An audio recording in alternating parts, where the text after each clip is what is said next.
Hello and welcome to Tyranny of Dragons. I am Mr. DM, and with me are my fabulous players. Hello, fabulous players. Hello. And don't worry, Matt is with us. He will be joining us on screen shortly, but he is with us. So I'm going to get through the announcements very quickly, and then we will get this party started. So, welcome once again to Tyranny of Dragons. Our first announcement, I speak words. I promise. My first announcement is, as usual, I am very, very honored to be able to DM for these amazing people. So, what we want to do is during the break, you want to support all of these fabulous people's projects. You will see all the different projects they're working on during the break. You'll see all the different things that they're working on. Please, please, please support what they do. They're content creators, authors, voice actors. These are amazing people, folks. So please, please, please, when you see all their stuff, check it out. Support them in any way you can. They are amazing nerds. So please, please support them. Second announcement, merchandising. Yes, in our merch store, we have, if you are a fan of hats, let me tell you something. You're going to love all of the new updates in the merch store. So we've got 1 million, and by 1 million, I mean like 5. But that's a lot of hats. There are hats, players and creators hats, currently in the merch store. Three of them are normal hats, regular hats that will live in perpetuity in the merch store.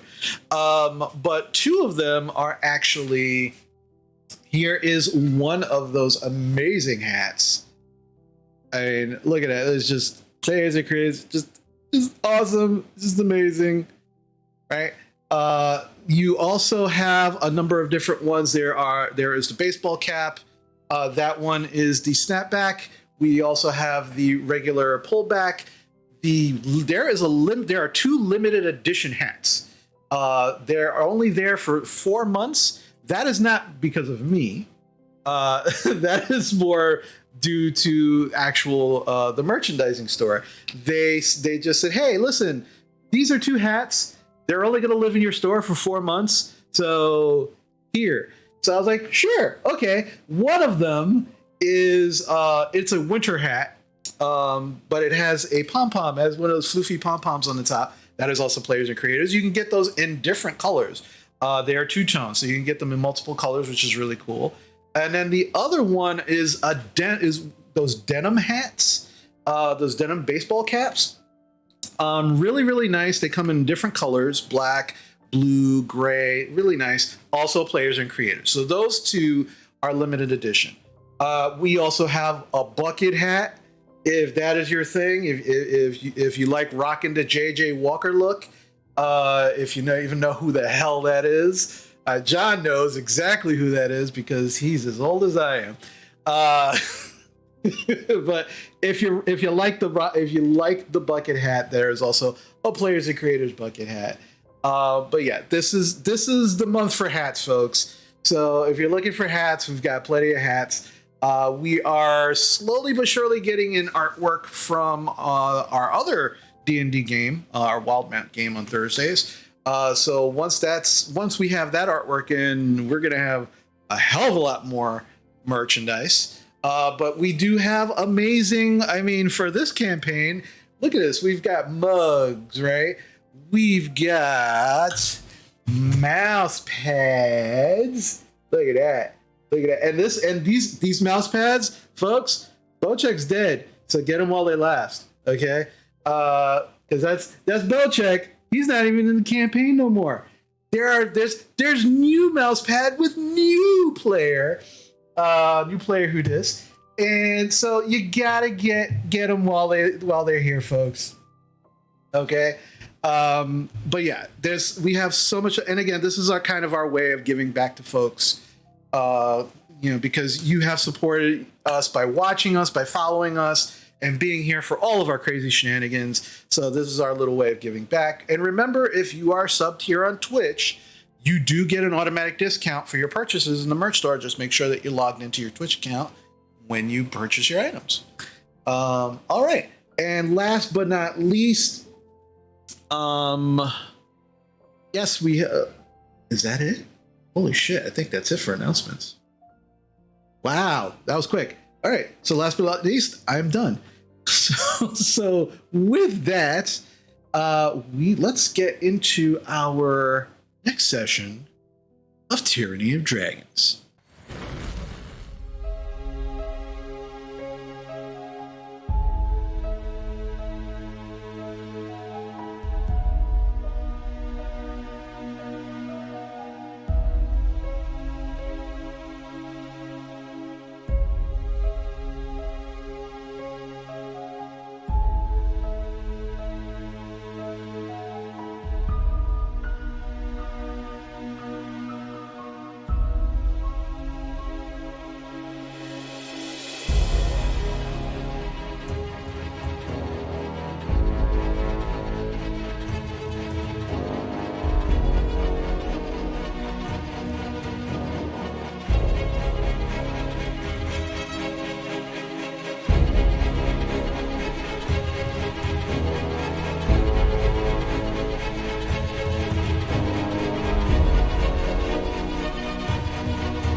Good to know. All right, and we're back, folks.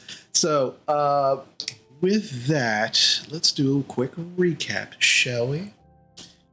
So, in pursuit of members of the Cult of the Dragon who had recently raided the town of Greenest, you were able to make your way to Elturel, where you met two individuals, Arthar Froome, a paladin of Torm, who also happens to run that section's Order of the Gauntlet, as well as Erlenthar Leosin Erlenthar, who is a half-elf that you rescued, who is also in pursuit of this cult, specifically trying to garner more information. And in working with them, you learned that they definitely are on their way to Baldur's Gate.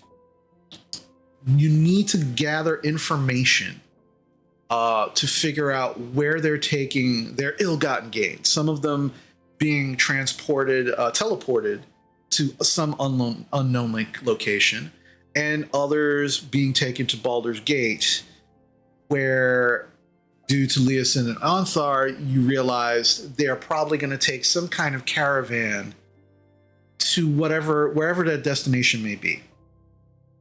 You had agreed upon talking with them that you would also make your way to Baldur's Gate to gather said information, find out what you can about the cult, where their location and destination might be, and anything else that you can figure out.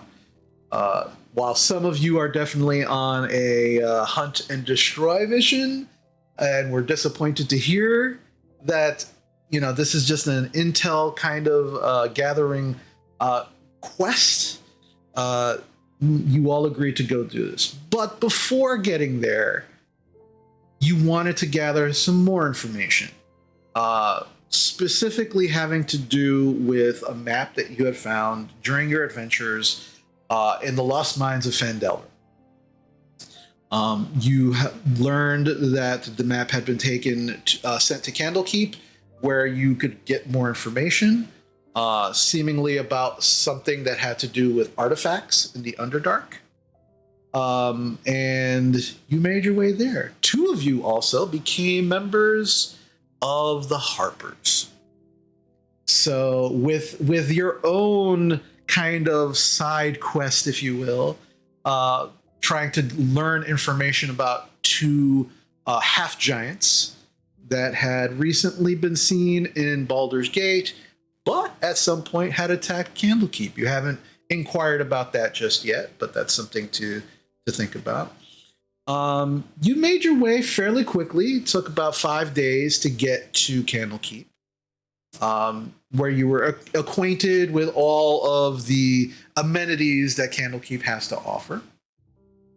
Additionally, you have anywhere between 20 to 30 days from the point you left Elturel to get to Baldur's Gate to possibly catch up with these individuals. So somebody, I hopefully, is tracking that, because I know I am.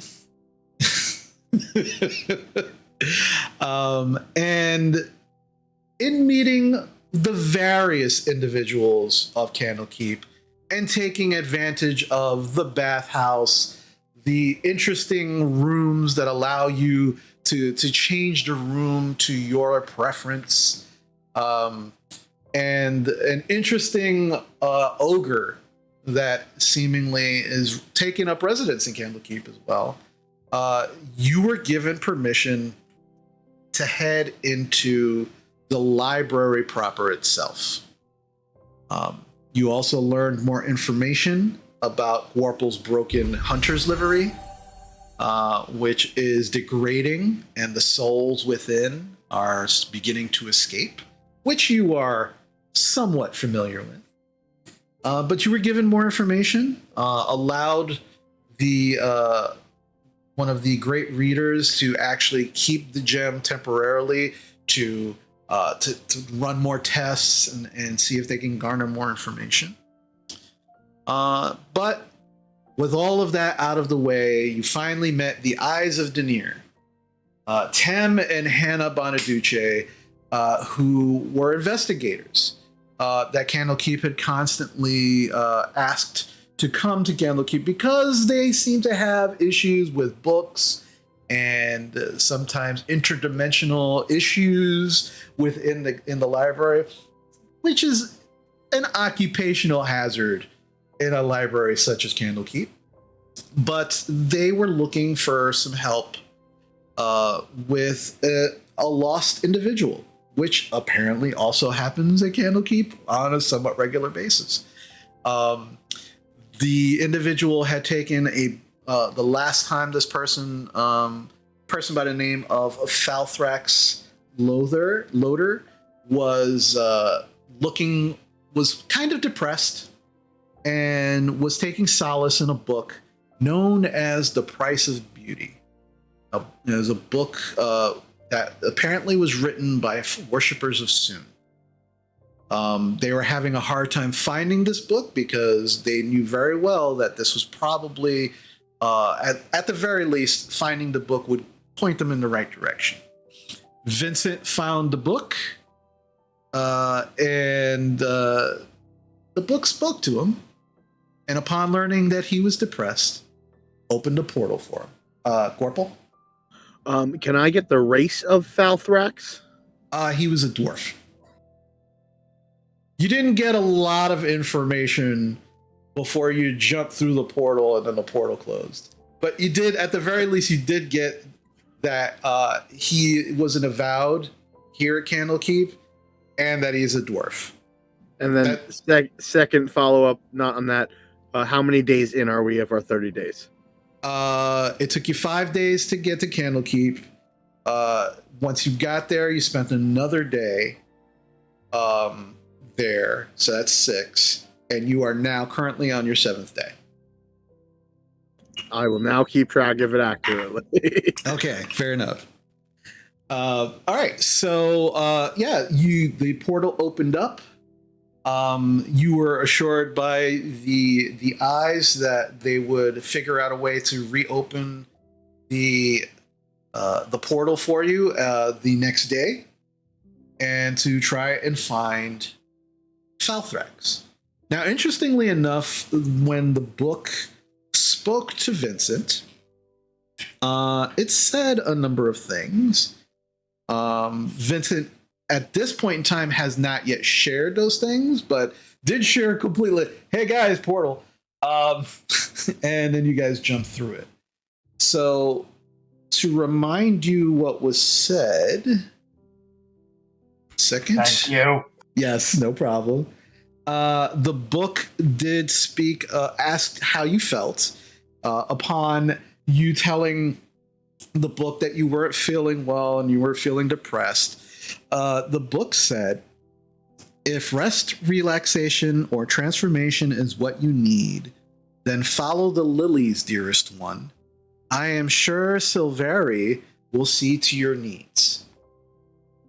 The portal opened, and once you all jump through the portal and the portal closed, you see that you're on a cobblestone walkway in a forest. And on these edges of the walkway, you see these stone lilies. So following these lilies, you made your way to what seems to be a large stone singular floor building. Warple did climb a tree to get a better view of the area. And in doing so, did see that in the distance behind this large building, there seemed to be, we have a special, what was that? Okay. It's like, there was quick faces. And after after climbing up, you saw that it looked to be at least a 2 or 3 story tower, just past this building. But this building itself seemed rather large. As you approached the doorway, the doors opened up, where fragrant, flowery aroma began to fill the air, along with some very calming and relaxing music. And you saw a large individual who introduced themselves as Syeth, who then began to speak to you and welcome you to the Temple of the Restful Lily, letting you know that you could freshen yourselves in the luxurious bathhouse, perhaps enjoy a massage, a haircut, a shave, a pedicure. Whatever your pleasure, I am here to serve. And that is where we currently are. So you are, let's bring up the map really quick. So folks can kind of join and see exactly where. So you're in this beautiful lobby, essentially. The lobby itself, the floors are marble. There are rugs. There's a desk, and Syeth is like standing behind a desk, and is just kind of like smiling and being very welcoming for you right now. So, what brings you to the Temple of the Restful Lily? What can we do to help you today? Well, 2 things. We're looking for a friend of ours who I think's relaxing here, and looking for rest, relaxation, and transformation. Yes, that. A book told me to follow the lilies for those things. Oh, yes. That is a book that some of the worshippers have put together to assist those who are looking for those things. So I'm so happy that you were able to take advantage of that. So yes, we have a wonderful bathhouse with restorative properties. We have a wonderful masseuse here on staff. If you wish for a haircut, shave, a pedicure. All of that sounds great. The first thing that I did mention is like there was a missing person. Oh, yes. We believe they wound up here. Well, we have a number of guests here. Can you give me a description, or what was the name again? Dwarf. Is a dwarven gentleman. Falthrax. Falthrax. And you can see that they're kind of like, it looks like they're kind of like trying to, thinking about it, and like, Felthrex. The name doesn't sound familiar. We have had within the last 2 or 3 weeks, we've had a number of dwarves come in. Feel free to explore and look around if you wish, but if you wish to partake in any of the amenities that we have here, we will ask for. There is a charge, which is a donation to the temple. But please feel free to take a look around and enjoy the amenities here as you will. Can I make an insight check to see if he does remember this name? Sure, make an insight check.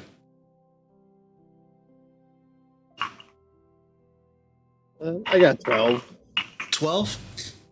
As they were kind of, like, it looked like they were, thinking about the name. The impression you're getting is that the name doesn't seem familiar to this person. And there definitely were some dwarves. They did recall some dwarves here. Do you have a ledger? Oh, no, not necessarily. And kind of picks up like the book in front of him. And he's like, not necessarily. This is just if anybody would like any private counseling or such. This is, and kind of like holds it up, and it's basically a book, like a confessional book for Sune. And as he starts like kind of moving the pages, it is literally a Kama Sutra.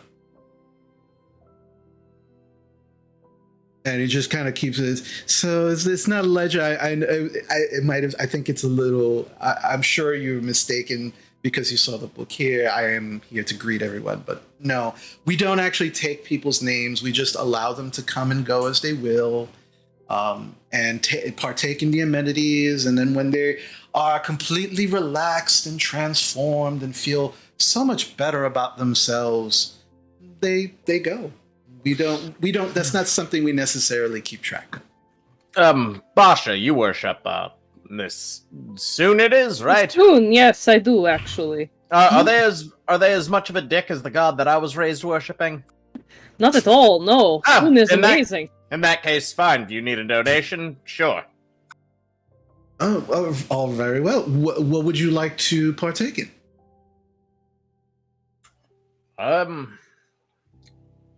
I look at the group very unsure of where to even begin with this sort of shit. Go for a pedicure. Yeah, pedicure or the haircut maybe, only if you want to touch your hair, otherwise then no.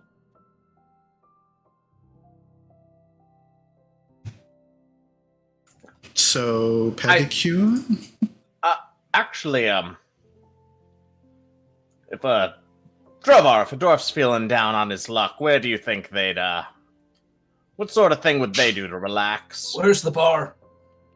He kind of Scythe laughs. He goes, well, all right. Well, actually, it is right next door. And just kind of points. And I don't know why. That's my fault. There is actually, you see 2 doors, one to your left and one to your right. I'm gonna draw in the one to the right because apparently it didn't it didn't show up. So this red line right here is the door to your left, to your right. And it says right through that door is our lounge. We have a fully stocked bar. There are a number of people. And if you wish, the masseuse, well, he does a little bit of everything. He is the one that does the pedicures, the haircuts, the shaves. Not everybody, because let's face it, not everybody comes in for a massage all the time. So he's kind of a jack of all trades, but he's very good at what he does. But if you wish, you can ask one of the proprietors who actually is behind the bar. And she might be able to help you. Her name is Greensong. Didn't Vincent mention that the person was Silvery or whatever who runs this place? The book said something about Silvery will be able to help you. Where I would have relayed that. I completely forgot to. My apologies. is Silveria around? Very. Oh no, she's actually moved on to another temple. It's possible that you probably the book was written some years ago. She maintained the grounds and she was one of the proprietors here. But since she left, there's 3 sisters here who are now the proprietors of the temple. Green Song is one of them. Well, I figure that's a good place to start for me. All right. Do we all want to go to the bar, or do we all want to split up and see if we could cover more ground this way? I'm of the opinion in a place that we got to via portal and don't have a way to get back yet, that sticking together is probably the best idea.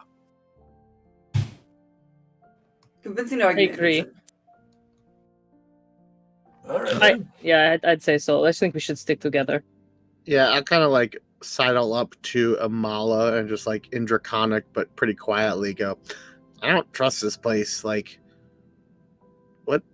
We got here in a portal. Magic's bad. Like, this place is probably bad. I respond in Draconic. I'm inclined to agree. What does everyone say? Yeah, once we get out of earshot of CF, I will repeat that. So I was just gonna say as we pass CF and he, the Kama Sutras, and I'm like, there are better books than that one as I'm going. I just keep going. He's like, this is an older version. If you want a new one, I can find one for you. I'll get back to you. Okay. All right, so you guys are going into the lounge? Yeah. All right. So you head into the lounge, and you can put yourself where you'd like in the lounge.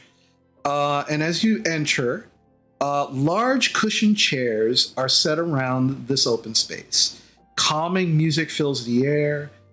Again, much like the lobby, which carries this floral scent. A bar takes up one corner of the room, alongside shelves of expensive wines and spirits, and baskets of fresh fruit. 2 tables stand along one wall, each set up as a manicure and pedicure station, with nail files, clippers, and bottles of nail varnish. You don't currently see anyone at the tables, and just for your edification, it's these 2 tables over here that I've put a very, very terrible looking kiss on. That's what that's supposed to be. But those are the pedicure stations. And you see, as you walk in, behind the bar, there's an elven woman.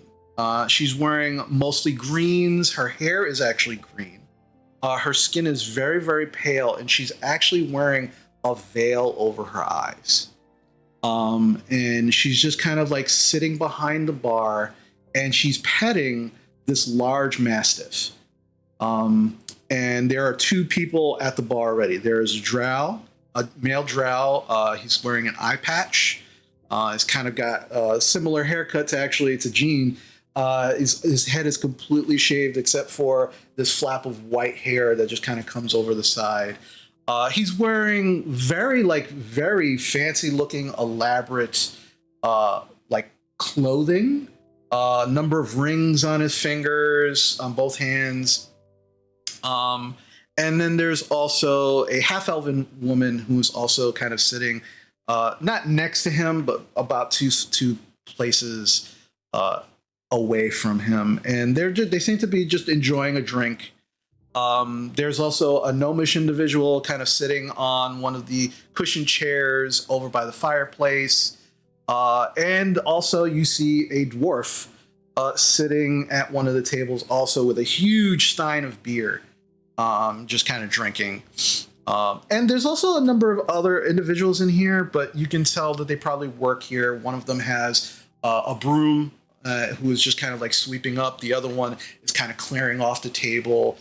They're wearing very simple colored tabards as they're kind of making their way around here. What would you like to do? Well, I will go up to the bar and just, say, give me love one of your ales, please. Ah, newcomers. Yes. Hello. Welcome. So just an ale? That's for start, yeah. I suppose. I mean, what else do you?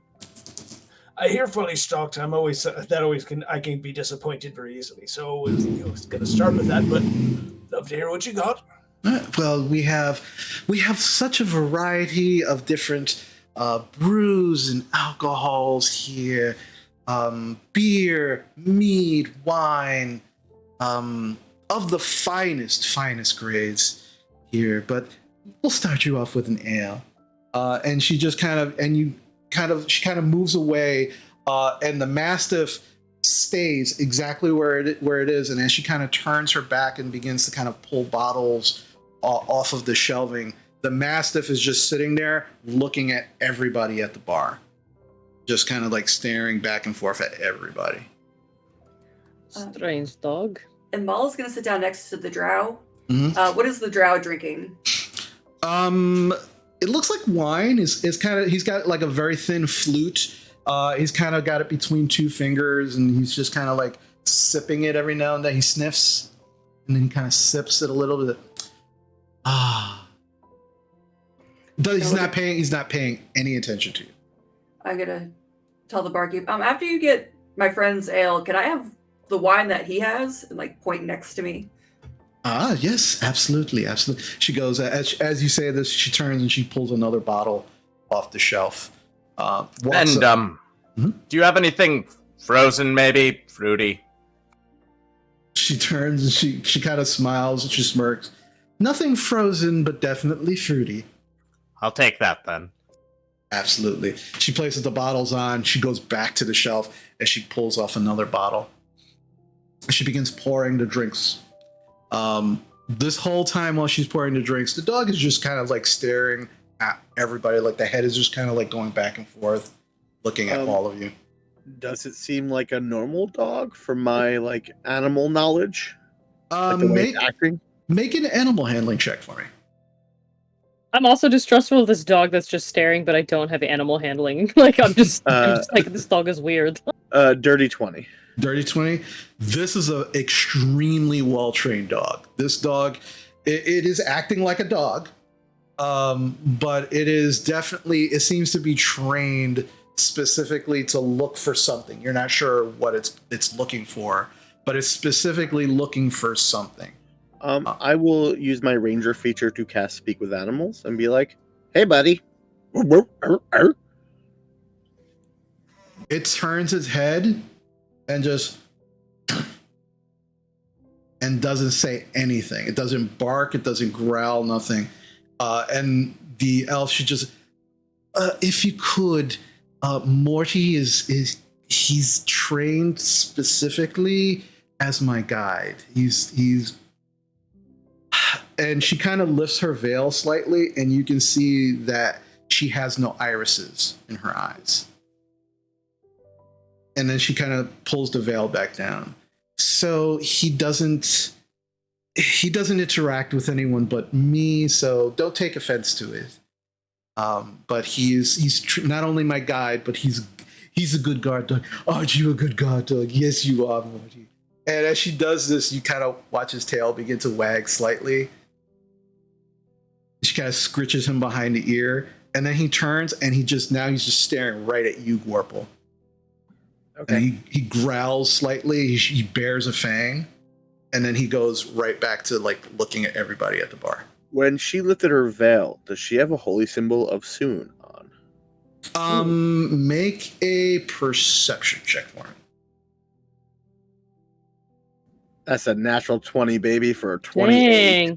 Dang. So you can't actually see it, but she does have some kind of very elaborate, looks almost like platinum chain around her neck, and each of the links of the chain look like they're made of they're hearts. But you can't see where it ends because it does go into her shirt. But considering what you know about Sune, that looks like it's probably like part of her symbol. Okay. But yeah, so she's like she's pouring all of the drinks. She hands the drink over to you, Drovar. That'll be 5 silver, please. No, of course. Takes around, puts down 5 silver. Okay. It is delicious ale. It's got this barley kind of wine almost taste to it. And then you can taste, it's almost like blueberry, but it's very like this, it's very light. You almost like you begin questioning yourself. Am I actually tasting blueberry? What is this? But it's really good. And considering who you are, Drovar, just from the first sip, a high alcohol content. She goes and she hands you a very thin wine flute, Amala. She goes, "That'll be 1 gold, my dear." Perfect. Here you are. Okay, she hands that to you, and Vincent, she hands you a tankard as well, and she goes, "That will be 4 silver, my love." Vincent takes out his coin pouch, takes out 4 coins, looks at them for a couple seconds, thanks, puts them back, takes out a different 4 coins, looks at them for a second, puts them back, takes out another 4 coins, puts them down, and they are not silver. Okay. What are they? Let's go with they are copper. Copper? It was the middle group. Yeah. She looks. I take back the copper and I put down the silver. Okay, yeah, because you watched as she kind of put her hand on the copper, and then kind of felt it slightly, and then lifted her hand up, and she kind of twisted her head, like confused, and then heard Drovar say that. She goes, "Oh," and then you give her the 4 silver. She kind of takes it. Says, "All right, well, I hope you enjoy." Thank you. Finances are a bit of a new concept to me. No worries, no worries. And Vincent, you are drinking this. It's an ale. It's like drinking Fruity Pebbles. A brewery near my house actually does that. So it's an ube flavor, like a delicious ube. It is just an explosion of different flavors. You can taste. You can definitely taste apple, grape. There are some flavors in there that you're not entirely sure what they are, but they're definitely very fruity, very strong, and you can barely taste any alcohol in this. So, DM, are you saying he can taste the rainbow? Possibly. Terrible. I would like to use a bonus action to explode into a pile of Skittles. I will not allow that. But Man, you're no fun DM. hey, that's me, baby. I am just no fun whatsoever. You come here every week for no fun whatsoever. You come to my No house. fun. But as you are all drinking, enjoying, and she kind of takes the money. You watch her just put it into a pouch. She begins kind of petting Morty, and Morty begins to. He seems like he's getting agitated since his encounter with you, Gorple. When he makes like those growls and grumbles, is he actually saying anything in dog? Like No, especially considering your background as a bounty hunter and someone who's worked with animals, this is more like of a warning growl. It seems more instinctual than actual words. okay. Amala's gonna, start sipping on her wine Mm. and look over at the drow gentleman next to me. So, how long have you been here for? He kind of looks at the first thing he looks at is the cup that you're drinking from, and he goes, "Oh, hello, my dear. I've been here for about a week now, and this is the most sublime place that I've been in such time. It's a nice place to lie low." Have you seen any dwarven men around here at all? He looks at you and then he just points to the table.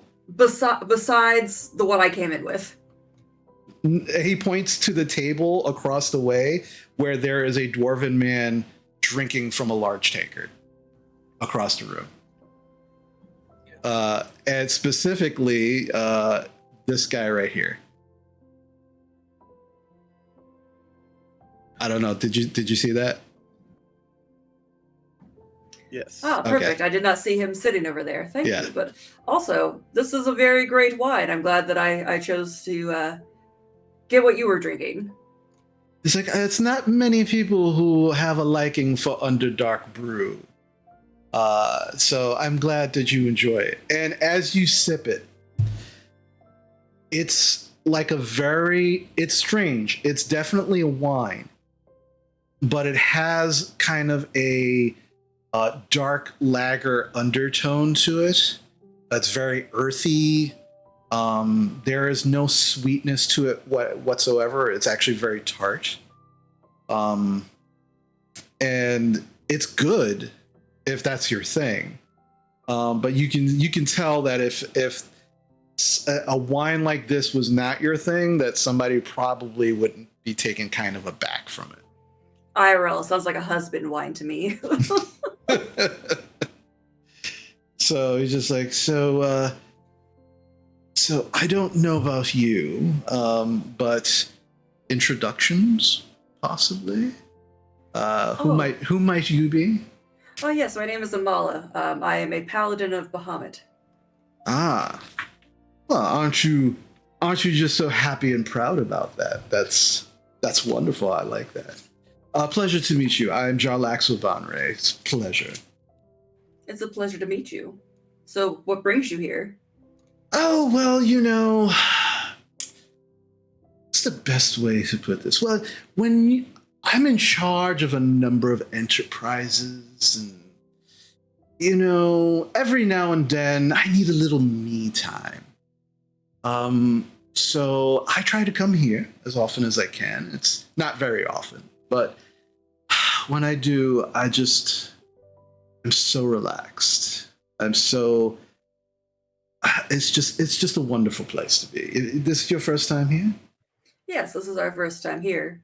It looks very nice. It's a very well kept care of establishment. It is. The sisters do such a wonderful job here. If you get the chance, it's a little expensive, but if you can afford it, I would highly recommend the bathhouse. It is the waters. When they say the waters are restorative, they are literal. It is not just we have restorative waters. It makes you feel wonderful. Some places it's it's fanciful. Here it's literal. So if you get the chance, trust me, you will feel invigorated. Well, thank you for the recommendation. I was actually going to ask you for a recommendation. Oh, I'm here. I'm here to please, but I'm also here to relax. So, and he kind of clinks his glass to your glass. So enjoy your time here. Thank you. You too. And he just kind of takes a sip. I'm gonna get up and move over to Drovar and be like, "There's another dwarven man over there if we want to speak with him." I was just about to head over. Go see. I got the impression that this acolyte or this person from Candlekeep who came here was a younger individual, kind of like the young lad who's been kind of escorting us around, right? You're not sure. Like you were given no description of this person, and the only reason why you knew he was a dwarf was because Tem yelled it at you before the portal closed. Okay. You up until that point, you only had a name. Right. What's this guy's name again? Fal. I don't know. Falcor? I don't know. No, it's Fal. Listen, you guys are terrible bounty hunters. It's Falthrax Loader. Not a bounty hunter, I'm a wizard, that's why. Falthrax. That's why you're so bad at bounty hunting. Okay. I will head over with my mug and just Okay. how are you? I'll join you. Okay. Yeah, I'll also hop over to be part of this. All right. So as you approach, the first thing you see is that he's got this huge tankard and he's holding it with both hands and he's kind of drinking it. As you approach, he's kind of like mid swig and he kind of puts it down. And says, oh, yeah, yes, hello, please, sit, come join me. Oh, thank you. And as you see him, he's wearing like fine silks, kind of like a half cape that's kind of like over his shoulder slightly. Seems very, very well off. I need the three of you to make perception checks for him.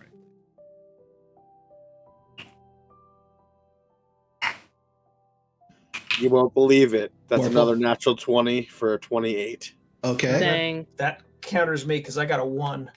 I'm just Okay. looking to see what ale he's drinking. Right? Okay. Vincent? Middle of the road with a 9. Yeah, I'm also Okay. tasting the air in case there's any invisible people within 10 feet of me. There I'm there- suspicious. there are none. There are no invisible people. Vincent and Drovar, you are kind of like trying to see. He's drinking like this really frothy beer. It's not something that you've had yet. You know, you just got here, but it's like the head on this beer. Like he swigged it, and then he put it down, and then the head of the beer refoamed. It's definitely being drunk, but it just refoamed. Vincent, you're like watching Drovar. Drovar is very, very intently looking at not the dwarf, but the beer. And you're just like, what the hell is he looking? What's wrong with this beer? Is there something wrong with the beer? Oh my God, I drank something from here. Is there something wrong with the alcohol? And you start kind of like having like an internal freak out of, is there something wrong with the things to drink here? Warple, you notice a couple of things. One, this dwarf seems to be middle-aged for a dwarf, probably anywhere between 90 to 100 years old. So fairly young. And as you're looking at him, he seems like he is not completely drunk, but he's on his way. He's a little tipsy. There's something a little off about him.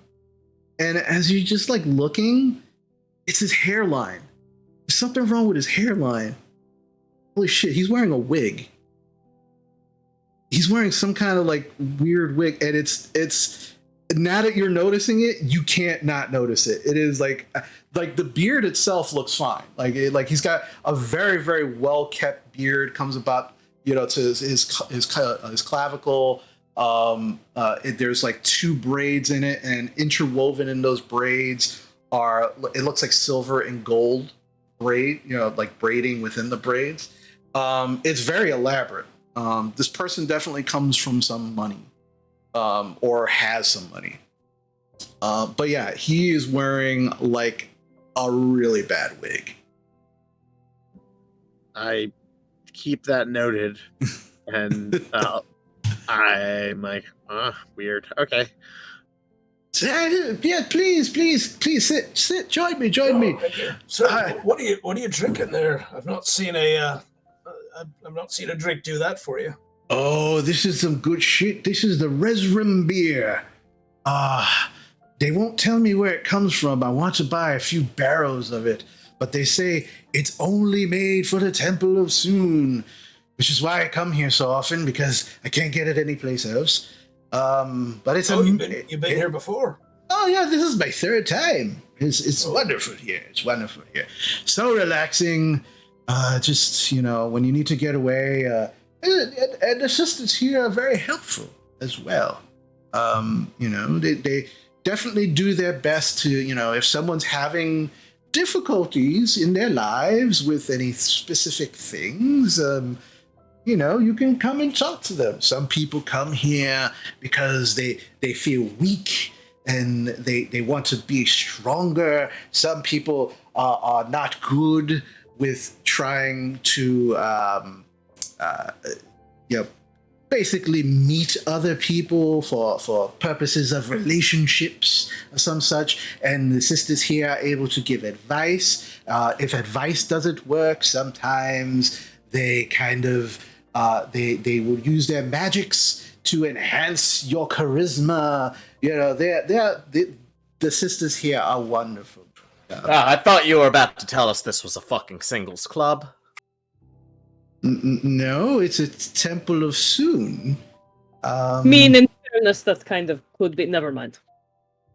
And as you speak, it could be, but couples come here as well, and Of course. It's just it's a Temple of Sune, but the sisters here are very helpful.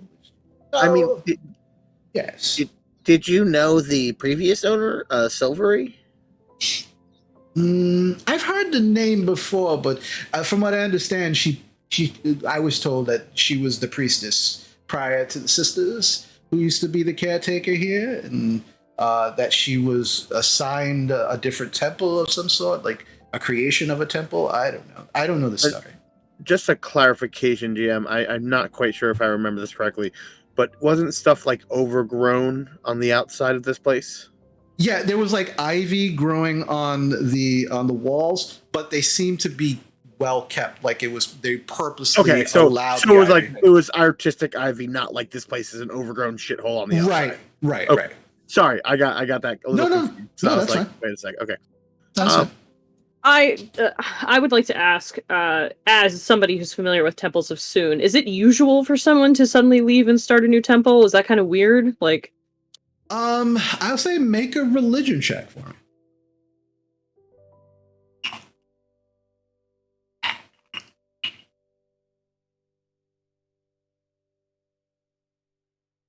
accidentally rolled twice, but the first roll was 18. Okay. Yeah, so it's not out of the ordinary for especially if they're like a cleric or a priest, a priestess of Sune. But normally the only way they would actually have to be reassigned is if they died, they did something really horrible, or the temple that they were going to manage, the new temple that they were going to, was bigger than the one they were assigned. They're never sent to some place lesser than where they were. Okay, I just keep this in mind as I'm listening to this. So. Oh, but where are my manners? I'm sorry. I'm Thelgrim Stoutmate. It's a pleasure to meet you, fine individuals. Pleasure's ours. Drovar Ironhelm here. Ah, good dwarven name. That I like that. We came here through a book, so. Sure. All right. I mean, many people come in different ways, you know. So how did you get here then? A horse. All right. So because we actually came through a portal, so where are we? Oh, we're south of Silvery Moon. We're probably maybe, I don't know, about 2.5 to 3 days travel from Silvery Moon right now. Oh, we're very close to my home, Drovar. Oh, well, there we go. Oh, more people, please. He seems really excited to like speak with people. And now the rest of you can see as he's becoming more animated, you're watching as the wig begins sliding around his head. He does not seem to notice, but the rest of you now notice this wig is just kind of sliding back and forth as he's like, yes, please, come. All right. Now, is are wigs or toupees kind of a thing in dwarven culture that, you know, Drovar's like, what the hell is on his head? Or, oh, this poor guy. You know, like how does... Something is clearly off. Dwarves that usually have a problem, like, with no hair or no beard or whatever, you know that they're usually made fun of or shunned depending on, you know, where they live and what the culture is. But it's the loss of a beard is the thing that they might, you know, it's like, you know, he's sort of thinking to himself, he's like, oh, I've heard of guys, you know, not with the top going off, you know, but when the chin, they're sometimes they get a little disparate. But Yeah. wearing something on the top, it's like that's just odd. Yeah, it's a little Yeah. weird. It's a little Okay. weird. But I mean, all of you have heard that wigs exist and so like that. That's a thing that exists. Right. I'm not like, it's not like he's wearing some weird parasite that it's like, I gotta kill it. It's just kind of like, you just don't see dwarven men like worried about the hair on the top of their head. It's more on their face. Right. If it started to go thin on them. Okay. So he's like, all right, so I've been here before. We actually came here. We're looking for another one of us. Falthrax. Have you seen another dwarf here? A fellow by the name of Falthrax. Maybe arrived a day or two ago at most. Yeah. I've seen a couple of people. He may have come here. I don't know. Like, I have a room here, so he may have shown up when I was in my room, or I don't know. Of course. But I don't recall the name. I apologize. Not a problem.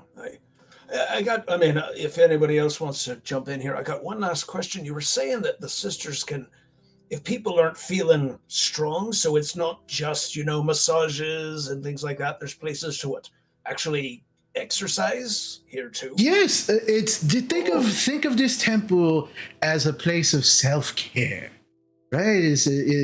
Sometimes people are not happy with who they are as a person, and sometimes they focus on specific things. Oh, I'm weak, or oh, I'm not good with talking to people, or I'm a little pudgy and I like to lose some weight. The sisters here, whatever your situation is, they can help you with it. And if they can't help you naturally, they wait to see if they can help you naturally. If they can't, then they offer magical help, which can help also. I personally have not partaken of their magical help. They simply just being here in their presence and partaking of the temple's wonderful amenities here, I've been able to take care of myself, and I feel I have not needed their magical assistance. I want to do an insight check. I also want to do an insight. I was about to say I want to do an insight. Everybody can roll an insight check if you like. I actually wanted to roll to see if I knew anything about this place since we're up near my home. Roll a history check for me. So, but everybody else, you can roll insight. 18. Okay, so Mala, you've never heard of this place before. All right. Suspicious. Basha? 14 insight. 14, Gorple? 18. 18. Vincent? 15. 15. Drovar? 16. 16. Okay. Not bad. Yeah, that's the nice. Watching him like a hawk. Yeah, that's nice. Well, it's hard not to watch him as this toupee is just kind of sliding back and forth. And the thing that you realize is he's being truthful. Like, he has not partaken, but you're getting the sense like he's definitely holding something back. Like, he's just like he's a little too excited talking about the magical help, and then Warple, so my wonder is he saying this because he's trying to work himself up to making that next step? Does it look like he's like he's tried the other stuff and now he's like, I think I'm ready for just to magically make the thing go away? Is that kind of where? Well, with your role, you don't know that. Yeah. Gorple, you do know that with your role. And he seems to be drinking to work himself up for magical assistance right now. And like he seems like that's the next step. Like he's getting ready. He's taking a plunge, he's gonna drink and do it. I'll kind of nod and go, Felgrim. Uh-huh. Listen, you're fine the way you are. Because you might be missing some hair, that's fine. That's very distinguished. What? I don't have any. I don't know what you're talking about. I don't have any hair. So And also, I'm going through physical changes too that I don't understand. But listen, His color's changing completely on him. yeah, It's there's really- many really weird. I recall many distinguished dwarves on the battlefield with their long beards like yours, sheen head, covered in distinguished, amazing runic tattoos. I lick my eyes as I say that. And you know, there's nothing wrong just being who you are. Not having hair's okay. What? You're like 300. That's fine. He I don't- seems his jovial nature has gone. He's like he's very tense now. He goes, "Sir, I don't know what you're talking about. I'm only 105 years old. 300? Oh. How dare you? How are And you? I just look at him. I have How are you not magnificent dead? hair. I have magnificent hair and a magnificent beard. And how dare you? I demand an apology." In Dwarvish, I go, "Who the fuck are you kidding? Also, your hair's fake. I can see it sliding off your head." He looks taken aback, and back in Dwarven, he goes, "You owe me an apology, sir." All right. I put my hand out. "I'm sorry," and I go to shake him. Okay, I actually will reach in. It's just like, no. Gorb. Yeah, he was like ready to take the hand until Hold you up. said no. No.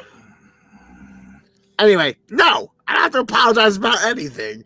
Listen, it's fine. I don't understand your problem. Why do you care? What's it matter? He just looks at all of you and he gets up and he goes, "Good day." He takes the tankard and he takes a huge swig, and as he does, the wig slides off. As the wig slides off, you watch his beard, the hair on his face just falls off of his face. And he just drops the tankard, picks up the wig, puts the wig back on, and then you just watch his face and beard just go like just it's just a bushy beard just comes out, and he just gets up and he runs out of the lounge. Gorble, there's a thing called tact. Yes, that was not. I don't that was not understand. the way. Well, I mean, now it's proof that he doesn't have a beard, so that's really his problem. I thought it was funny. Oh, I don't understand. What's the problem? well, Maybe Drogar can explain this. I'll try. It's your turn. It's your turn, father. I'm not doing it this time. I was trying to get your attention to stop him before we got to this. I take a look at the other guy's mug of this beer, like that was foaming up, and just kind of. Yeah. I'm gonna have to order that. Oh, it smells heaven. It actually smells like freshly baked banana bread. Oh. If that's a mug that keeps refilling itself with beer, you should keep it. No, it's not the mug. The beer keeps on. I don't know. I mean, you're drinking it, but it doesn't go. It doesn't look like it's going flat. I'm gonna play with that later. That sounds interesting. Oh, all right. Look, a lot of dwarven men. These are important for one reason or another. But like one of the things is, you can put like elements of your history in it to tell the story of your people and things like that. If it So gets I'm cut off- listening, but I'm gonna look at that person who sidled over. Oh yeah, And it's one of the workers, and she is immediately at the pile of hair, and she is now sweeping it up. Okay, so the hair actually is like real hair that fell out. It's Yeah. not like okay. Yeah, and she's immediately sweeping it up. She's pulling out like the gold and silver like thread that was in there. She kind of picks it up. She kind of puts it in her pocket, and then she continues to sweep up the hair. So there are times in a dwarven man's life, occasionally something might happen and the hair on the face. I'm sort of surprised about the hair on his head, but maybe the wig is what gives him the power for this. I mean, I've heard of face merkins before, but I never seen one. Occasionally you get you get a dwarf man or woman who it's just not full enough, can't hold the rings, can't hold the jewelry as you get older, and it bothers some of them. So they take it seriously. if he's here and he's feeling bad about something, I mean, I've never seen that sort of thing where a wig put hair on a face like that fast. Oh, now I tell you, an apology would be useful, especially if it turns out we could use him for some more information about this place. I was trying to tell him that he was great the way he was. I don't understand. He doesn't think so clearly, and so you got to ease him into it. I understand it's not your thing, but You know, that's why I like animals better. They're just pretty straightforward with what they want. Like, that dog does not like me. I know this already. We had that without any conversation. The one thing I was going to say is, look, you get off on the wrong foot with a guy, and then you decide you're going to drug him up with your hand.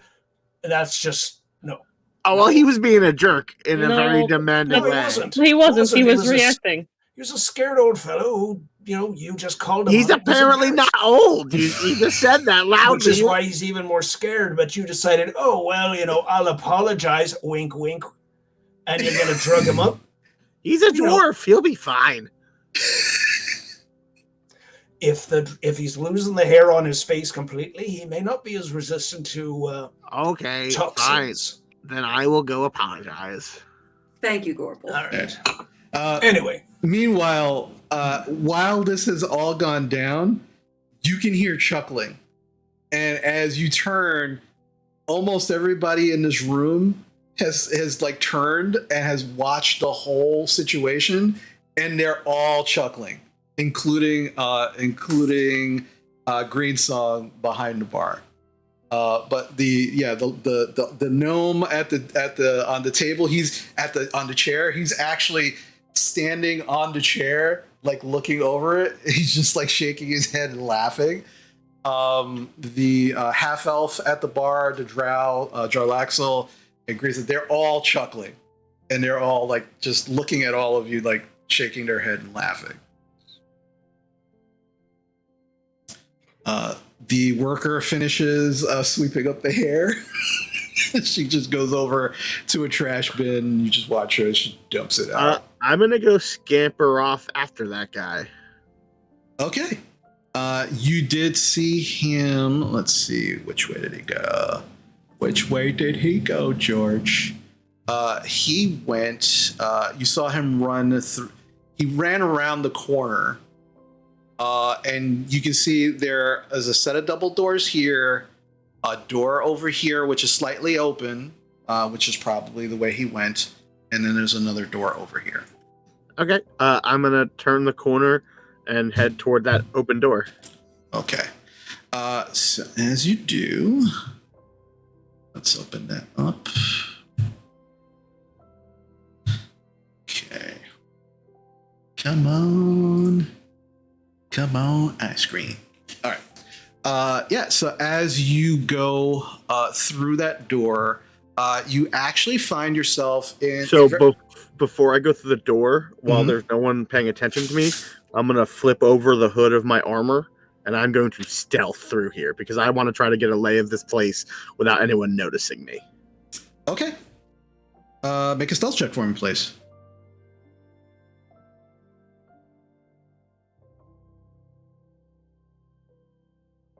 That will be a 21. Okay.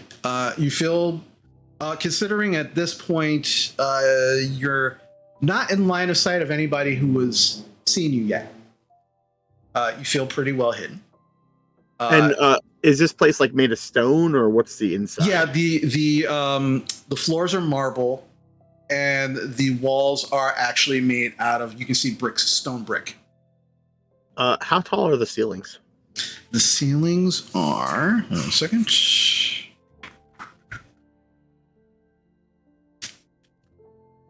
Come on. Here we go.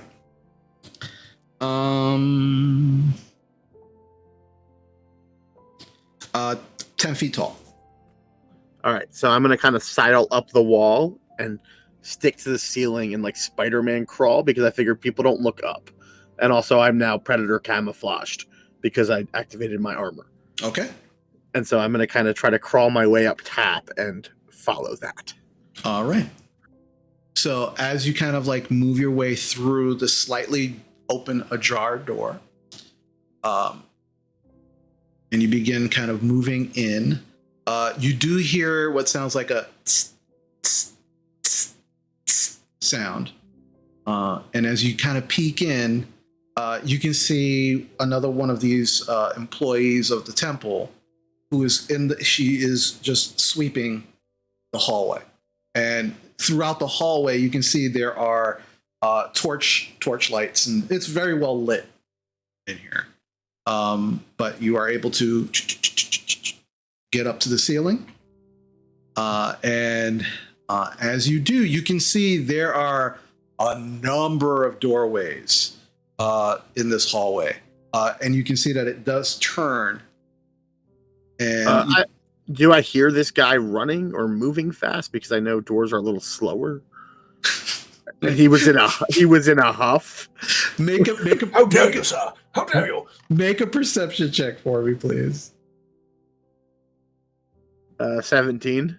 17.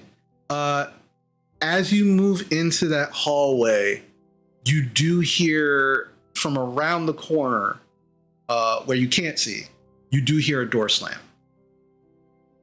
But you don't hear anybody like running. I'm gonna kind of scramble that way because there are people in here. There might be someone who looks like they were pushed aside in a huff, which might give me an idea of the area that happened.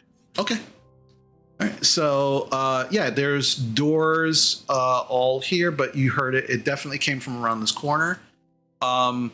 With your initial stealth check, the cleaning woman does not see you as you're kind of like making your way along the top. But as you turn the corner, there is another one, and she seems to be cleaning the wax off of some of the torch candles, like the candle holders, and looks like she's like scraping the wax around them, scraping the wax that has dripped down onto the floors.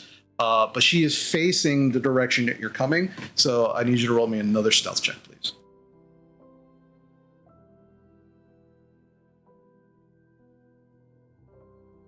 That will be a 22.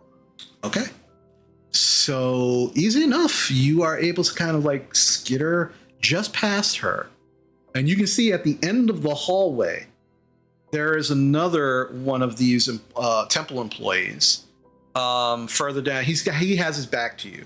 You're not sure what he's doing. You can't see from the where you're at currently, but you can definitely see him at the end of the hall. Make one more perception check for me, please. That's a natural one. I have no idea where this guy went. Okay. Yeah, there's like a number of doors. Clearly he wasn't in any of the doors here, as you heard the sound of the slamming door around here. So you have 1, 2, 3, 4, 5 doors that he could have possibly went into. So I want to spend a little time kind of like listening and observing the workers while I'm here, while also like heading to one door on the top, trying to hear through it. But I'm just going to kind of take my time because I have the hour of this like hyper stealth. So if you want to go back to other people, sure, I'm cool with like Corporal's trying to like see if like these people are here under duress or there's any markings on them like they were hurt or something, or they're acting strange as well.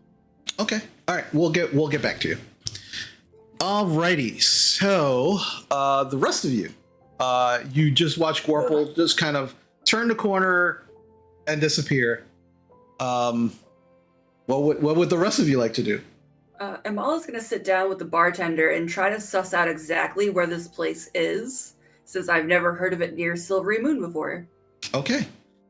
So you sit down at the bar and you begin talking up Greensong. She kind of looks, she kind of hears you as you sit. Would you care for something else to drink, my dear? I'm still working on this glass of wine. Thank you, though. This is absolutely delicious. I learned that it was an Underdark wine. Underdark ale, yes. It's definitely acquired taste. Well, it is lovely. I appreciate the tart notes of it. Good. I'm so ever so glad. Would you like another? Maybe in a little bit. I do have a question for you. Yes. that gentleman that we were just speaking with said that this is about 2 to 3 days outside of Silvery Moon. Yes, this is those in the know where it is. It's not a widely known location. Obviously, worshippers of Sune that are having issues with self-worth or things that normally their temples or their priests wherever they live can't help with. They're usually sent our way. But not everybody knows. It's a very well-kept secret. But yes, we're about 3 days out from Silver Moon. Oh, all right. Because yes, I was wondering. I grew up there my entire life and have never heard of this kind of temple here before. Can I roll an insight on her or perception? Sure. To see if she's telling the truth. I would say insight. That's only a 12. 12. She seems on the level. There's definitely something behind when she says well-kept secret. She definitely kind of like made a face. But outside of that, she seems pretty truthful. Oh, so I kind of wish we had temples of Bahamut like this. This is very, very nice and relaxing. Well, I see, that's probably why you've never heard of the temple. Because again, while it is like all are welcome here, much like any other temples, this is, I guess the best way to put it would be, we do very specific work here for people. We do our best to help them with their self-worth. If they actually have physical or magical maladies, we help them with that as well. Things of that nature. How do you go about helping them with their self-worth here? Well, it depends on exactly what the issue is. So, for example, if I think this is probably one of the best ways. My sister Azirsa, she actually helps those who have issues with strength. Right? If people feel like they're weak, she on the opposite side of the bathhouse, there's a glen, and she actually helps people with their physical maladies. They go through physical exercise. She helps them with that. I try to help people with if they have problems with depression or they don't like the way they look.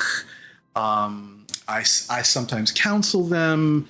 Alcohol is a great lubricating, medicinal thing to help those loosen up, to kind of listen sometimes. And my other sister, Morgana, she helps. She's in charge of the bathhouse. She's the one that helps those who are just looking to just relax if they're too stressful. She helps them with that kind of particular. But sometimes people are far too gone, and we are able to assist them through magical means. But we try to help them naturally as best we can. But if all else fails, then we kind of go the magical route. I see. You said that you help with depression. The friend that we're here looking for actually would probably be here to help his depression. A youngish dwarven gentleman. What was his name? Falthrax? Falthrax. Have you spoken to him at all? Has he come through here? She kind of puts a finger on her lips and says, the name doesn't sound familiar. We did have 2 dwarves come in the last 3 days. But he might have left because I don't recall seeing him this morning. But maybe he might be sleeping in. I don't know. we don't keep again, we don't keep track of our visitors, names and such things unless they decide to stay. I don't recall him purchasing a key or room for the evening, but Syeth might have taken care of that and forgotten to tell me. All right. Well, thank you for that information. That's actually very helpful to know that there has been, at least 2 dwarven men in the last 2 to 3 days. Oh, that's when he absolutely. would have shown up. Oh, well, I am so glad that I could be helpful. Well, thank you very much. I'll be back around for another wine. All right, And I'm probably gonna go visit your sister and see if I can get some working out in. Oh yeah, and she's really good at what she does. But if you find that these are not our natural means of healing are not to your nature or not suited to you, don't hesitate to let us know, because there are a number of things that we can do, and they're not permanent, but it's a way for you to build your self-esteem or build your strength or your charisma, those kind of things. And it's temporary at best, but in the time that you are transformed in this way, by the time it ends, hopefully you have learned lessons from it and will have that naturally at the end of that. All right, well, I will let my compatriots know. Excellent. Well, enjoy your time here. All right. Vincent or Drovar, is there anything that you'd like to do? Drover's just sort of sitting at the table. I guess, is Basha there as well? I was debating going to engage the drow conversation just to say hi and undercome and strike up a conversation, but if you look like you want to talk, I'm not going to leave the table. Drover's just kind of watches Gorple go off. Is like, that's there's just a few things he's just not figuring out about mammals. No, and I don't know, I don't know. For a while there, when Bocek was around, I thought he was finally starting to sort of get things, and now it's like, I just feel like it's 2 steps forward, 3 steps back. I don't even know. I mean, to be honest, Bocek might have been the one to be like, why you have that hair thing? Yeah, Bocek would have pointed it out, immediately, so, But, so now there's only one of them who are going to, put their foot in their mouth. But, and then he's, of course, going to go off and fix it. He's already gone. Well, let him go. He's learn. He's going to learn. I just hope we don't get kicked out of here. He kind of just... There's something about this place I'm not... You notice I'm not drinking anything, which for me is like a sin at the bar. I will tell you, I would recommend this if we could find out where they get it, because this is really good. It's a little, it's like, go for an ale, but this... Bocek would have killed someone to learn how to make this. Sure, he would have. I'm going to be the one that doesn't partake, I think, in things. I will just say I am on, I don't know, a fast for Sune or something. I don't know. I'll make something up. Do that? No! Then that's like the opposite of what they do. This is a temple here. They're going to be like, what is that? I've never heard that before, right? Yeah, it's true. I don't know. Just, it's not your thing. I mean, it's an easy question. I tell you what threw me off, though. If this is a place, people, the book said you come here when you're depressed, you're feeling bad. I mean, this poor bugger that we were talking to who's with the hair thing, clearly he's got some esteem issues. And, when the thing with the wig happened, everybody laughed. It's kind of funny. Yeah, it's a little strange. Yeah, but the one who laughed is one of the 3 sisters running the goddamn place, and they're supposed to be helping somebody with that. Look, I was going to say something, but I was kind of going to wait till everyone was here. No, let's... Yeah, look, it's weird that the former person who used to run this place kind of left.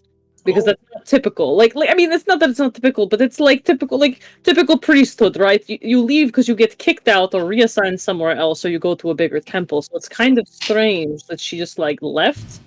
So it's I kind of want more information about that. We've only been here 20 minutes, so we've fair. There's plenty of time to learn. But some of the he kind of looks around at some of the other folks, like the attendants and things. It's like, they might have other things to tell us that the owners don't want us to know.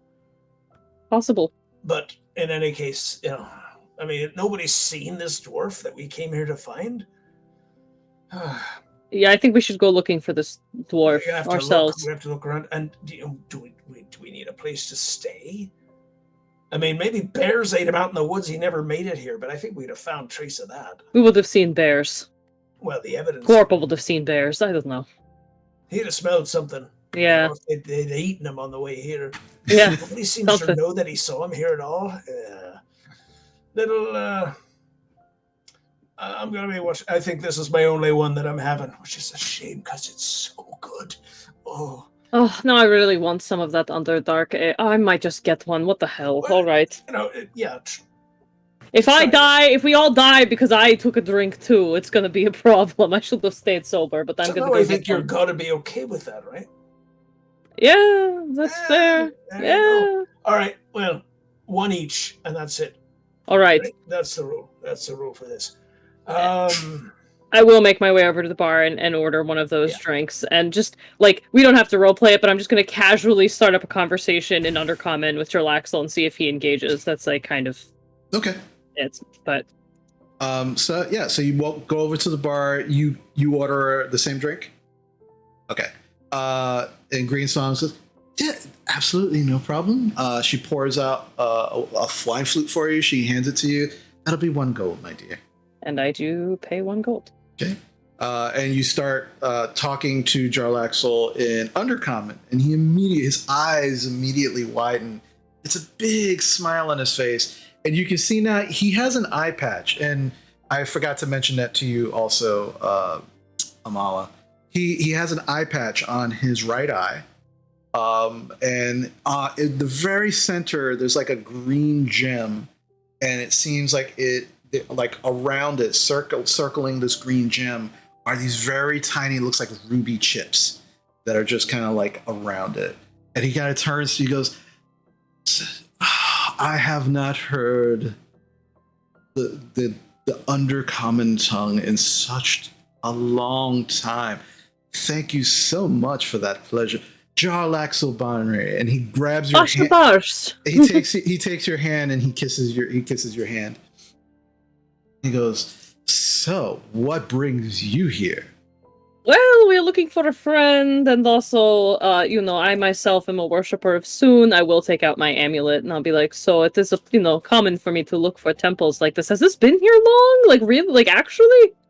This, as far as I know, this has been here for at the very least, the last 50 years or so.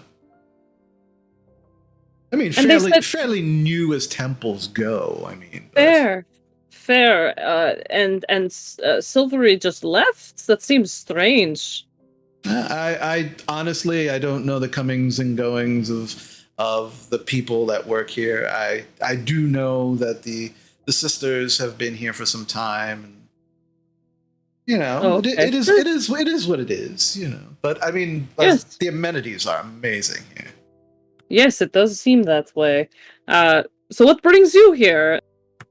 Oh, just trying to get a little of the stress of being a boss off of my back. It's just, running things and, managing people and doing jobs is just, it can be stressful. So I come here for a little bit of me time. Makes sense. That makes sense. You too? Well, I'm not boss. I mean, I am just one of my friends. Like, we stick together, but I am always looking to find ways to relieve stress, so. Well, I mean, as I said, the temple here, the sisters do a wonderful job, and I do have a room if you're looking to relieve other types of stress. But I kind of look over at my friends and I'm like, I'll get back to you on that, depending on how all of this goes. What's the room number? And yeah, he just he slips you a key. Perfect. And he's like, I pocket the key and I just kind of glance over at Trovar, like, don't hate me, Trovar. Yeah, and it has a number 2 on it. And he's like, this is a Temple of Sune after all. It's very true. Well, hopefully things go well with my friends and I have free time later, so I will come find you. All right. Well, I'll be here. If I'm not here, I'll be in my room. And he just continues to sip his wine. I was going to ask what I missed, but now I know. It's Basha in a Temple of Sune. Do you have to ask? All right. Vincent, is there anything that you're doing at this time? Yeah, I just turned to Amala and in Abyssal, I say, there's no temples of Bahamut like this because your god's boring. And Mala's going to look back at him in an abyssal. I will end you, Vincent. That's fine. You're still boring. You're boring. So you're just having an argument in Abyssal across the table? All right. I think if Drover's like, what? Maybe you should learn how to manage money, Vincent. Yeah. Why? Once I'm a god, I'll just get people to do that for me. If you ever find information on how to do that. Drovar, make a perception check for me. Sure.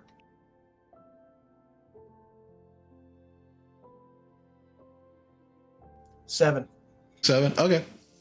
The only thing you do notice besides this kind of like strange, back and forth, like this strange, like parcel tongue like language of Abyssal with grunts and groans, thrown in there here and there. The little gnome on the chair is like staring wide-eyed. And it's funny because he's got these big goggles on, so his eyes look like 5 times the size, and he's opened them wide, and he's just like intently staring at both of them, like his head's turning as they're kind of going back and forth. But he seems to like understand what they're saying, and he seems horrified. I just let this go for a bit before I finally lean in and more quietly say, "You have an audience who understands what you're saying, even if I don't." Cutting back into the argument with no context whatsoever? Fine, maybe I will open a college!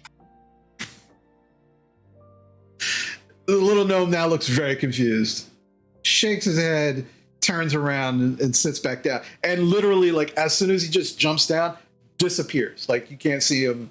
He's definitely on the couch, but, like, it's the back is so high when he sits, like, you can't see him. All right, so this argument happens. It just got progressively, like, weirder as we kept going back and forth. Uh-huh. All right, so that brings us back to Gorple. All right, so Gorple, you are at you are at one of the doors right over here. Please make a perception check for me. Yeah, that's my third natural 20 for 28. Okay, so you begin kind of hearing like somebody's cursing, and because you have a grind seeker and you do speak Dwarven, this is definitely someone cursing in Dwarven, but it is not at the room that you are currently at. It is in the one across from it, right over here. And with that perception check also, because you were saying that you're kind of interested in the people that are working there, as you're kind of watching the woman kind of scrape the wax, and the guy still, like, he still has his back to you, but he seems to be, he's on his knees and he's doing something. And as you're looking at the woman and you're looking at him, you realize he's doing the same thing, but he's just doing it on the other side. He's kind of scraping up the wax off of the floor. They don't seem to be in any kind of duress that you can tell. Like, are they muttering to themselves? Are they like even having a simple, like, I'm doing a menial job, so I kind of talk a little bit. Like, can I make an insight check? Like, are these people? Like, yeah, make an insight check for me. Because you haven't heard like Like they're grunting as they're kind of like trying to get the wax up off the ground, but they're not talking to each other or anything. Yeah, I got a 12. Yeah, I'm just kind of like Oh. like looking for those subtle cues of like, this is my job. I'm Yeah. working it. I'm, Oh, yeah. you know, This is 100% their job. Like this is like they don't seem like miserable, or they don't seem like they're gonna fucking fight. There's no muttering or anything. They're just like, going about their job, and this is their job. Like this is what they do. can I wait for a moment where I like both the lady and the dude are not looking and try to slip into the dwarf's room? Sure. Make me. I need 2 checks. First one's gonna be a stealth check. That's a natural 20 for a 30. Ooh. Don't worry, later tonight it's all ones, baby. Okay. All right. So yeah, there's at this point in time, like both of them have their backs to you, and they're kind of like you can't see what they're using, but it's clearly some kind of like metal tool that they're using to kind of scrape against the marble. So it's making a loud, audible scraping noise when it actually hits the marble. And in between that point in time, you try to open up the door, and it is locked. I need you to make a. I will use tool that. Yeah. So D20, Dex modifier, and you are proficient in that, right? So, Yeah, I have a +7 to thieves tools, so that will Yeah. be a 16. 16. Let's see. Just want to double check. Sure. Nope, that's wrong rooms.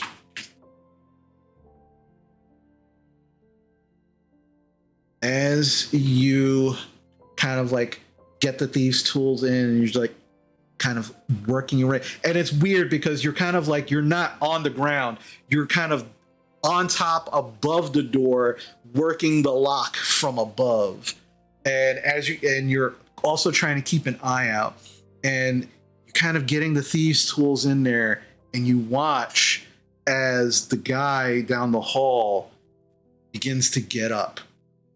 And as he gets up, you can see he's got like a bag, and you see him like throwing like the all of the scraped up wax into the bag. And he begins to turn around in your direction, just as you get the lock. Do I think I have the time to like slip in quickly? Yep, you open the door, you slide right in, and you begin to slowly close the door behind you. You can now hear kind of his footsteps walking down the marble, stops at the door, and then continues walking. You're not sure how far he's gone, but doesn't seem like he's noticed you. All right. I am like the wind. All right, so now let's open that up. You enter the room, and this room also has a candle. There are 2 beds. One is not slept in, and one has clearly been slept in. And there is a large wooden trunk, as well as a small table that seems to have some like papers and stuff like that. And as you enter the room,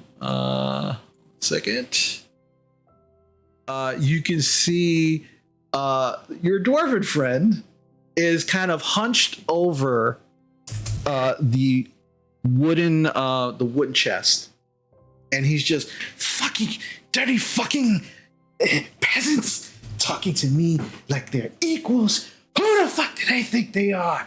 Ah! And he's just going off, and on the bed is the wig. And he's got no hair. And as he kind of turns to the side, he's got no eyebrows. He's got no mustache. He's got no beard. He's just clean. His face and head, no hair whatsoever. Just completely clean. And he is just fuming. He's like going through, like, you're not sure what he's looking for, but he's just going through the chest. So I'll kind of do like that Batman drop down in front of the door. Mm-hmm. And I will clear my throat and go, I am here to apologize in Dwarven. What did you do?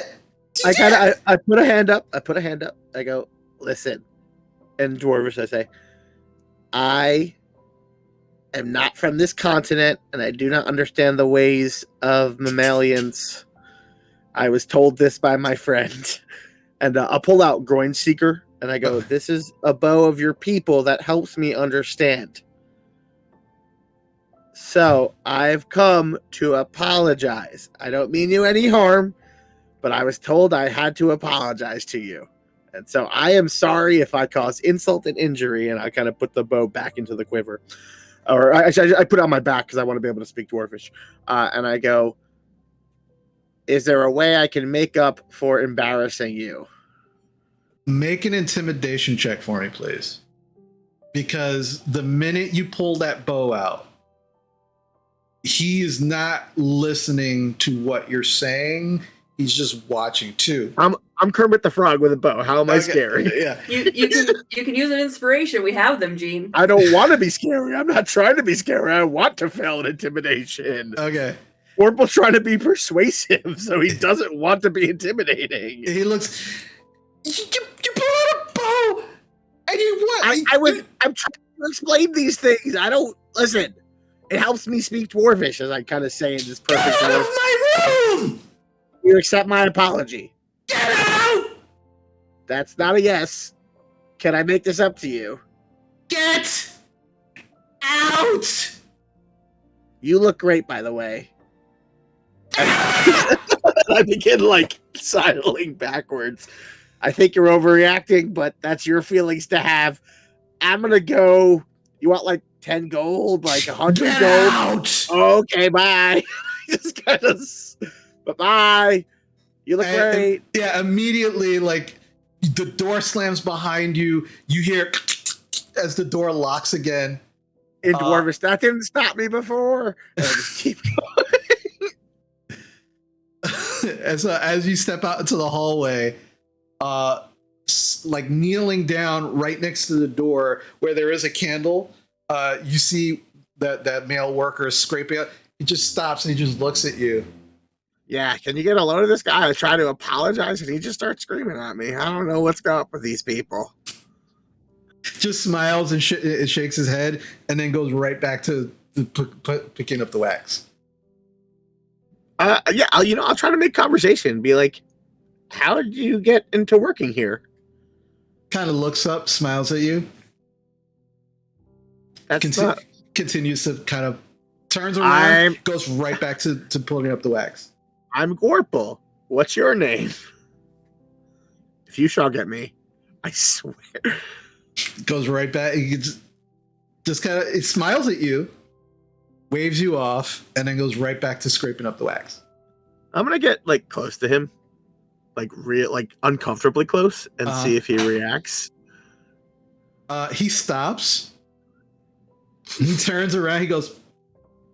I'm just gonna sniff him and back off. Make a perception check. Can I use a group inspiration? Because that's currently a natural 1. That's what you get for it's the balance. That's what you get for getting all those natural 20s.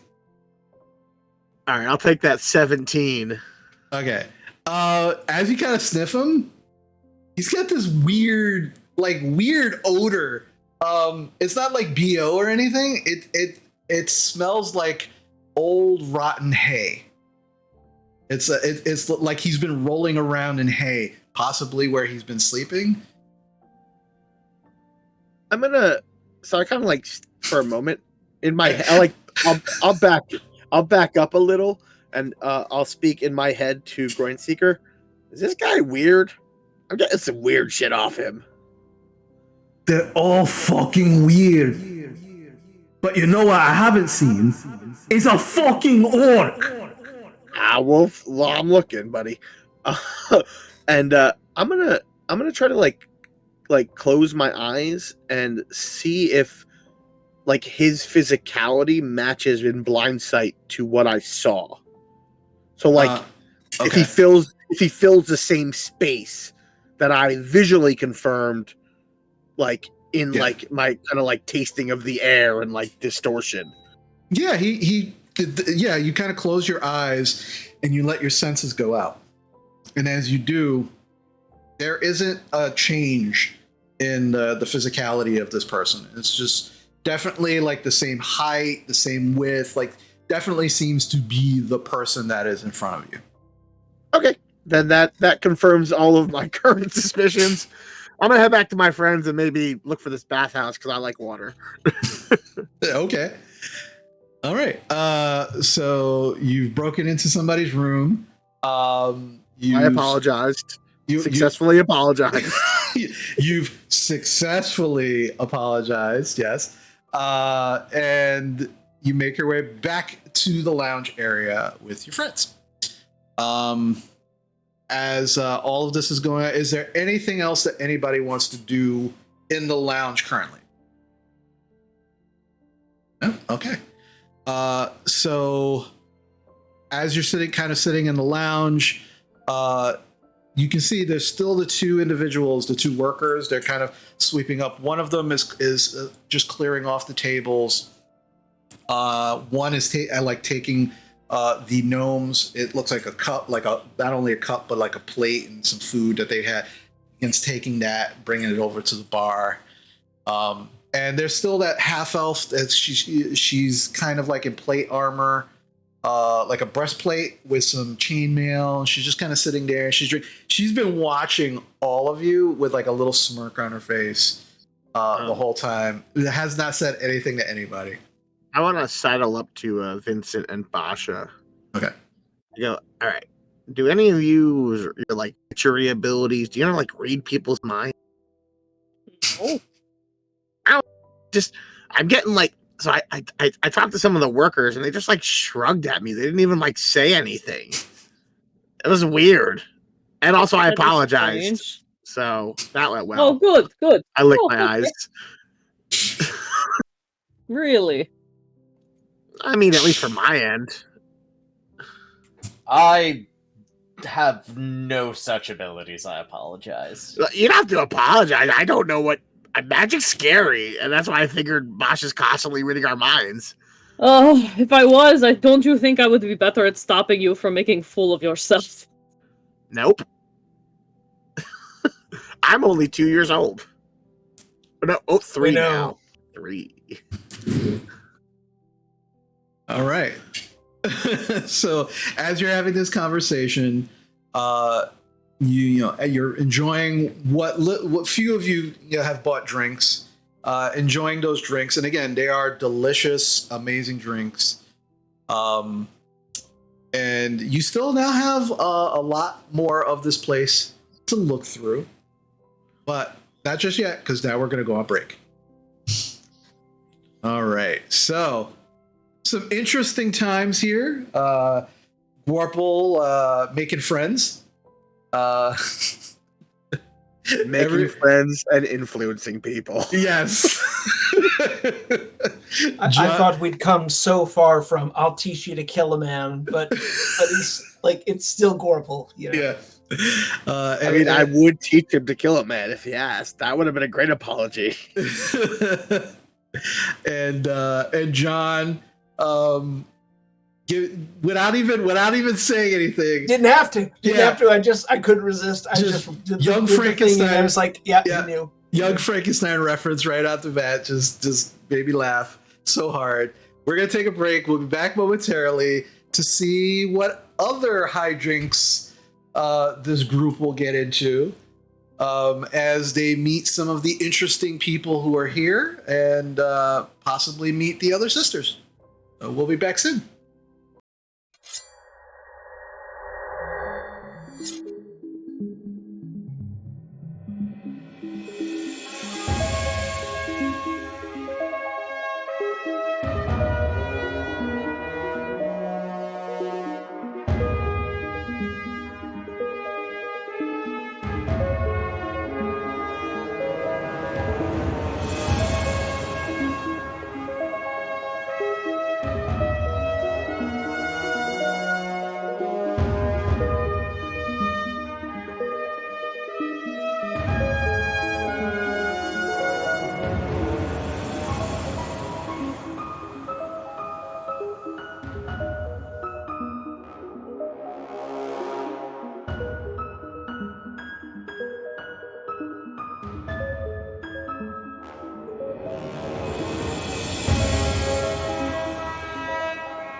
All right, we are back, folks. So, all right, so we've had some interesting things happening here at the Temple of the Restful Lily. Gorple's making friends. The rest of you have had some drinks, have talked with a few people, and you've heard about some of the things that these sisters can do. You've also have a lot more of this place to explore. So, what would you like to do next? I would like to see if I can't head over to the bathhouse that they were talking about, depending on what everyone else wants to do. I'd like to join you then. I like water. Yes, I think it would be good. Anyone else want to go too? I kind of want to go meet the woman who runs, I guess, like the physical Oh, yeah, I'll go with you for that. exertion. I'll go with you for that one. I think this place is a little. I got questions, so I don't think anybody goes off by themselves too much, except to apologize. But after that, I mean, I also was checking people out to make sure they were okay. I was doing more than just apologizing. Okay, we should still stick together. I agree. So, do we want to go to fitness first and then bathhouse? I mean, that kind of makes sense. You get sweaty, and then you have to get clean. Like, I don't know if we have to go, all in one little cluster everywhere, but just as long as there's like 2 of us at least minimum in each group. I mean, Kamala's gonna- yeah, personally, Gorple, at least 2. I'm interested in both these things, but All right, Professor. What? all right, look, whatever strange stuff the 2 of you were howling at each other before, that gnome heard you, seemed to understand it, and was very put off. I think he was shocked that you were saying it. So What were you guys doing? I don't know. They were. I couldn't understand what they were saying, but they were having a good argument, and it sounded like a language great for yelling at each other. Vincent decided to call my god boring and abyssal, and I responded in abyssal, and this gnome gentleman was quite surprised by us arguing. Abyssal. So he thinks you're demon worshippers. I mean, Probably. but to be fair, that's not a bad strategy. It isn't? Well, because if you guys start speaking in weird languages, you could look for tells and cues for people to pick up. If a bunch of common folks start understanding abyssal, that seems weird. Well, I don't even know abyssal. he's another guest here, but clearly he comes from some place where if he didn't understand it, he knew he knew the language at least, and was a little alarmed that you were fluently insulting the hell out of each other. So that could be a coincidence, but now we keep our eyes out. If you guys drop a little bit more conversation here or there, just see if people perk up like they understand. That Usually tend to be more fluent in this kind of stuff, don't they? They're usually more book smart. I mean, I don't know abyssal, so not everyone. yeah. I only speak like 2 languages or 3. Like Grung's my first, and then I had to learn how you commoners speak, like commons talk, and then I learned Draconic. So that's all I know. Well, You know more languages than me. That's not fair. well, remember the bow helped. Oh yeah, I don't speak Dwarvish, but I understand it. I just start cursing under my breath in Undercommon because that's all I could do right now. We're trying to find. We're here to find this poor guy who went through the portal, and nobody's seen him. So That's weird. Like it's only been 3 days or 2 days, right? Because like in the investigation, DM. Yeah, they told you 24 hours. So Anywhere between 24 to 48 hours. So how could no one have seen him? The woman at the bar said that there are 2 dwarven gentlemen that came through in the last 2 to 3 days. So maybe he's one of the 2 that came through. You would think they'd have better hospitality and know people's names, though. I mean, if people don't want to be known, though. Well, how about this? Why don't you guys? Because there's like 3 sisters. We met the one here. Mm-hmm. There's the other sister. She's the fitness one, and then the other one runs the bathhouse. So that seems like a really good plan. Why don't at least Drovar, Amala, you head to fitness center, and then myself, Basha, and Vince, whichever one you want to go to. I think I'll head to fitness. That sounds fun. Okay. So that seems wise. Well, I trust Basha because she's a witch and can ensorcel anyone. So you three stick together and don't get hurt, and I will emboldening bond the three of you. Oh. All right, so who's team fitness? Who's okay? Awesome. All right, and so Basha and Gorpal are going to the bathhouse. It seems so. Okie dokie. So, do you know where it is? No. No. I figure we'll go back to the front desk and ask Yeah. about like Fitness Land. Through those double doors. That's where everything is. Okay. So you go back into the lobby essentially. Syeth is sitting in a chair, and as he gets up, he's like, "Oh, so what can I do for you?" We understand one of the three sisters here deals with things for physical fitness. Ah, Azursa, yes. If you go through that door and points to the door over here, if you go through that door, that will lead you right outside to the little glen area where Azursa is currently. She actually has some guests there currently, and you're more than welcome to join. How about you two? And he kind of points to you, Basha. I am not a fitness person per se. I would like to visit the bathhouse if possible. Oh yes, well, if you head back that way and points directly behind him, those large double doors. Morgana's actually at the doors. And you can ask her any questions that you'd like, but there will be a cost of, hold on a second, 5 gold pieces per person for entry into the bathhouse. I will put 10 gold down. Oh, thank you, Gorpal. Thank you very much. And as he takes the money, there are some changing rooms. If you like, you can change out of your clothes. There is a small chest in each of the rooms with a key. Then you can keep that key on yourself. But you can change into one of the robes that we have there before you head into the bathhouse if you like. All right, I will change.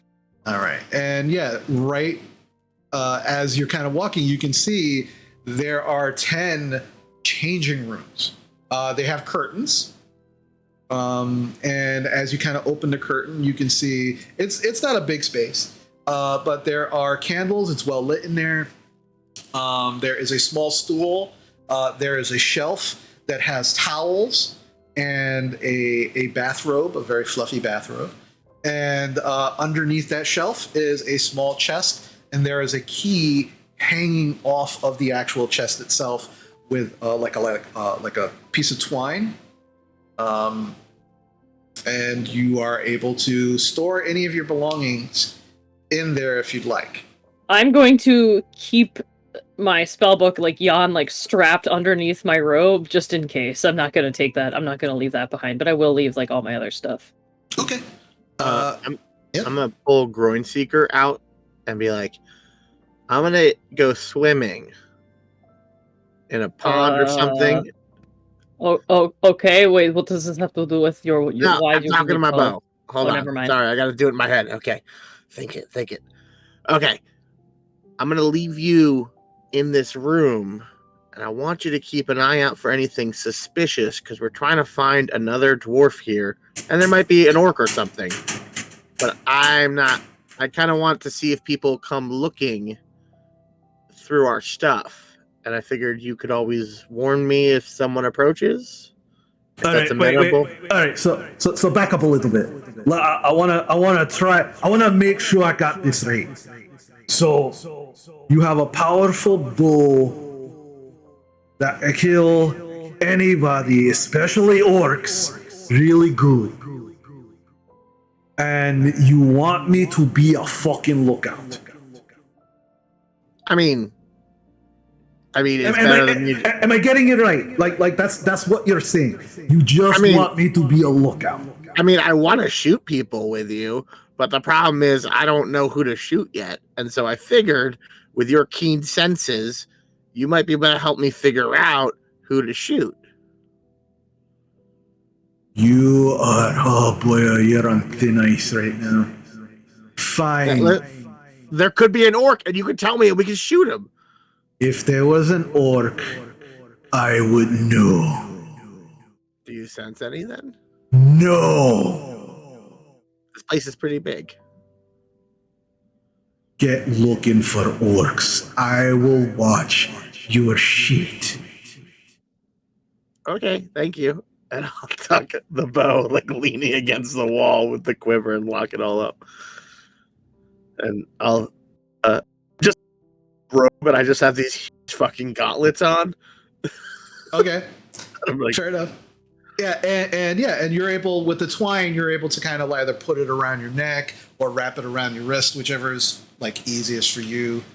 And as you begin making your way towards the double doors, you see Morgana, who is this beautiful, beautiful moon elf.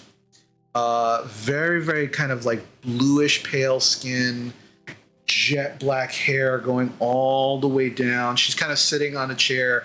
She's got her legs crossed and both her hands are sitting on her lap. She's wearing these blue silk robes with kind of like a almost like a platinum kind of filigree that outlines the actual thing. And as you approach her, she's like, welcome. You guess I saw you as you arrived, but you made your way to the lounge first. I'm assuming you've met my sister, Green Song? In fact, we did at the bar. Excellent. Good. So you're here to partake of our rejuvenating waters, yes? Absolutely. Excellent. I actually have a question if you don't mind answering. They said you to answer any questions, right? Please. Have you seen a young dwarf named Falthrax? He probably came in the last day or two. Maybe monk's robes, a little sad, down and out. She kind of like thinks about it, like you see her kind of thinking about it. I know we had 2 dwarves come in the last 2 or 3 days. This is usually like my post. I wander every now and then, but I do recall 2 dwarves coming in. They spoke with Saith, and they did not partake of the bathhouse, so I didn't actually get to speak with them. But feel free to look around if you want. That's interesting because Saith doesn't really remember them. Can I make an insight check? Yeah. I will too. What'd you get? I got 10. 10? I got nothing because oh god, it rolled 2. No. Okay, the first one it rolled. Wait, why did it do that? That's really weird. Okay, it's an 18. 18. So Gorple, yeah, it doesn't seem like she seems to be on the level. She doesn't seem to be like holding anything back. Definitely, but she's telling you, it seems to be in line with what you've heard so far. Basha, this woman is very, very reserved. Mm-hmm. It's very hard to get a read on her. While the information she's given you definitely seems in line with what you've heard, she's definitely not saying something. Yeah. And Gorple, as you kind of say, well, Saith is she kind of looks at you. She goes, but you're also so very small and tiny, and you're probably very young, so you wouldn't understand adult things. It's fine. I'm an adult for my people. That's really rude for you to assume. I thought you cared about people. You're very cute. And I mean that in kind of like a small animal that you have to care for because they can't care for themselves kind of way. but you know, it's cute. Are you a priestess of Sune? No, Green Song is I'm just helping my sister run the place. Yeah, you don't seem like a priestess of Sune. Yeah, that's not what I soon like. Do you want to get in the bathhouse or not? I do. I do. I have way more questions, but you seem very rude about answering them. So I'll just go in the bathhouse. Sure. As she gets up and she opens the double doors. It's like, well, remember, you come to a place, you start asking a lot of questions, and you're being very rude. You know, you're gonna get rude back. So They told me to ask you anything. That's literally what enjoy the she has bathhouse. And she just begins to close the door. What, but you are terrible at this.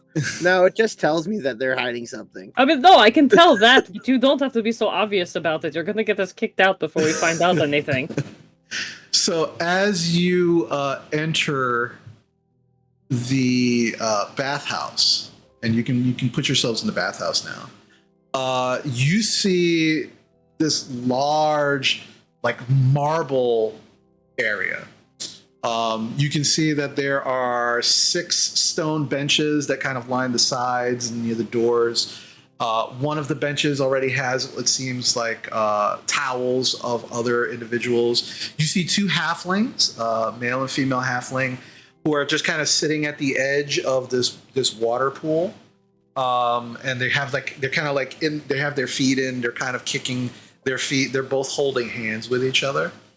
And on the edge, you see an individual. While the mini is someone wearing armor. This person is not wearing armor, but clearly this is somebody who is not taking their armor off in a while because they are wearing their gambeson. And they seem very odd. They kind of like looking around, and they seem very awkward, like they don't know what to do in this area. But you also see these kind of 2 statues on the sides. They're very kind of like indiscriminate statues. 2 individuals just kind of like holding their hands up in supplication. There doesn't seem to be like, the face is very androgynous. There doesn't seem to be any kind of male or female attributes that you can kind of like pinpoint in these statues.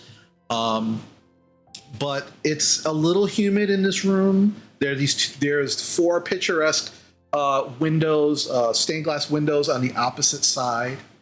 And there is that floral scent that you've been smelling throughout seems to be emanating from this room.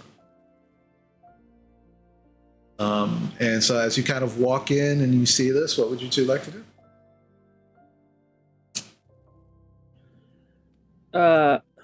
Yeah, I will walk up and like kind of casually dip toe in water and see like if it feels weird or if there's anything off, you know.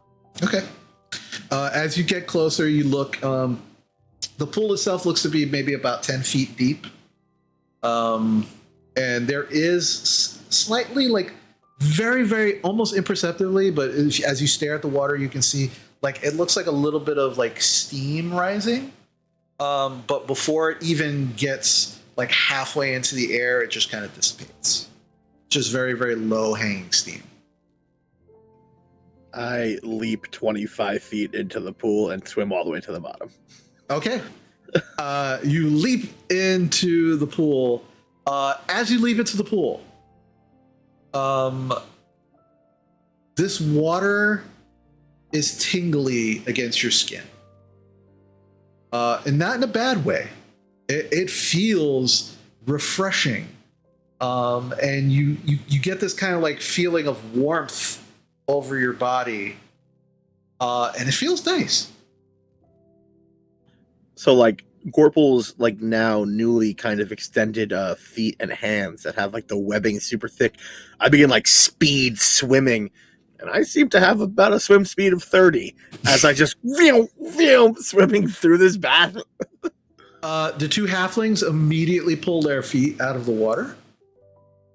And they seem a little freaked out. The guy who's wearing the gambeson, Is like looks at you, Basha. What's wrong with your friend? Oh, he just does this sometimes. He's very excited about water. There's other people here, you know. Yeah, yes. Does he not get it? Like, you know, it's for everyone? I kind of like surface.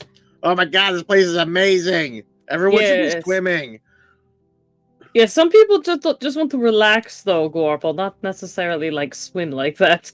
Okay, then I'll just stay all the way at the bottom. Bloop, bloop, bloop, bloop, bloop. The couple moves to the opposite side of where you are, Gorple. And they sit back down and put their feet back in the water. They're still holding hands. That's kind of cute. Basha, are you getting in the water?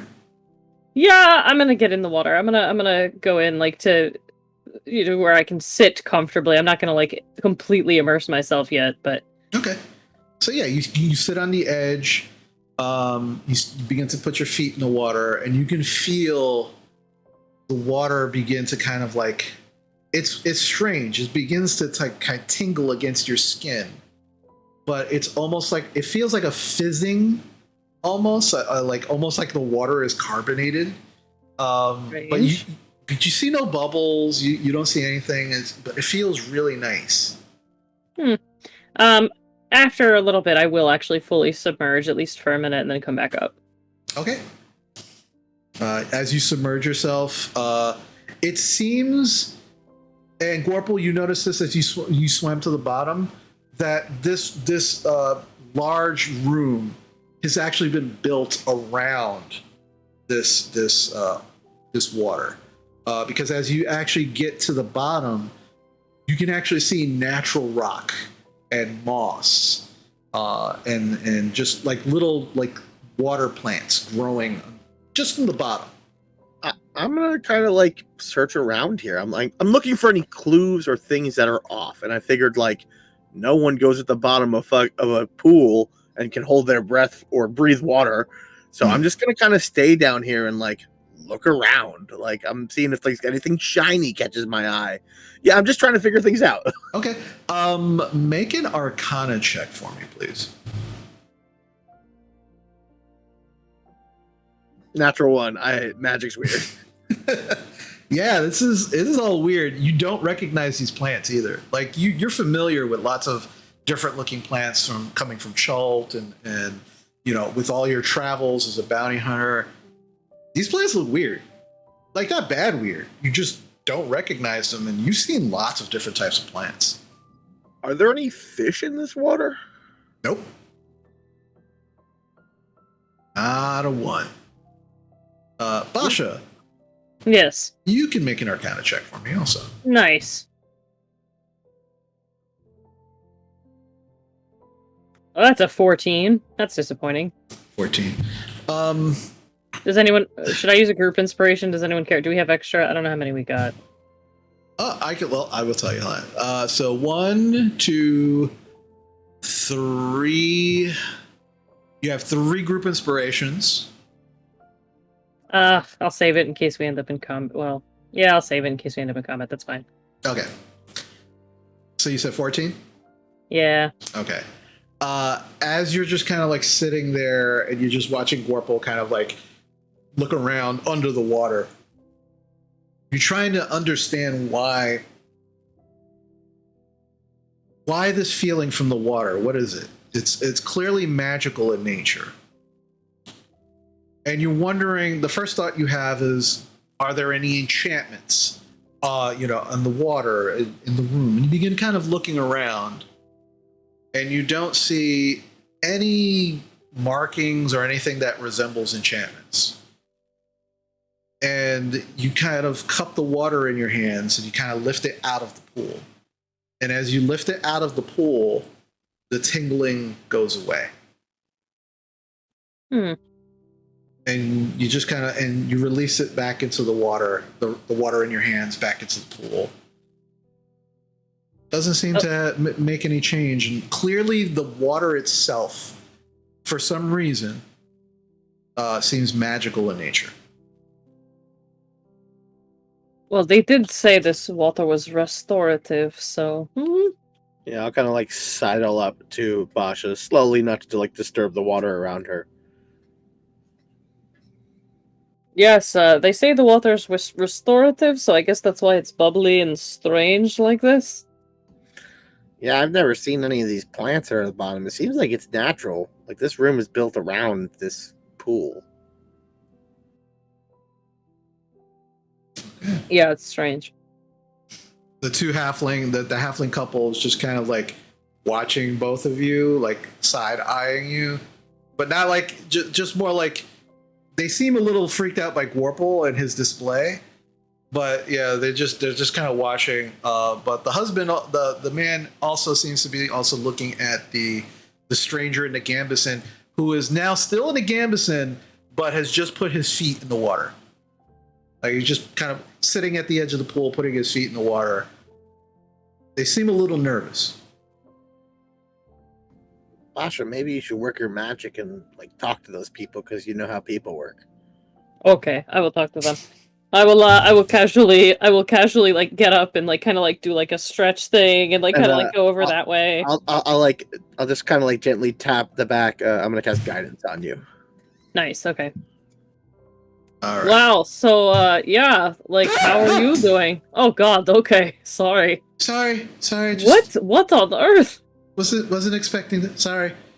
It's okay. Are you like scared for some reason? No. Perfectly fine. Perfectly fine. Thank you. I'm gonna roll insight. Yeah, roll insight check, please. I mean, most people don't normally like scream bloody murder when like something like that happens. 14. 14.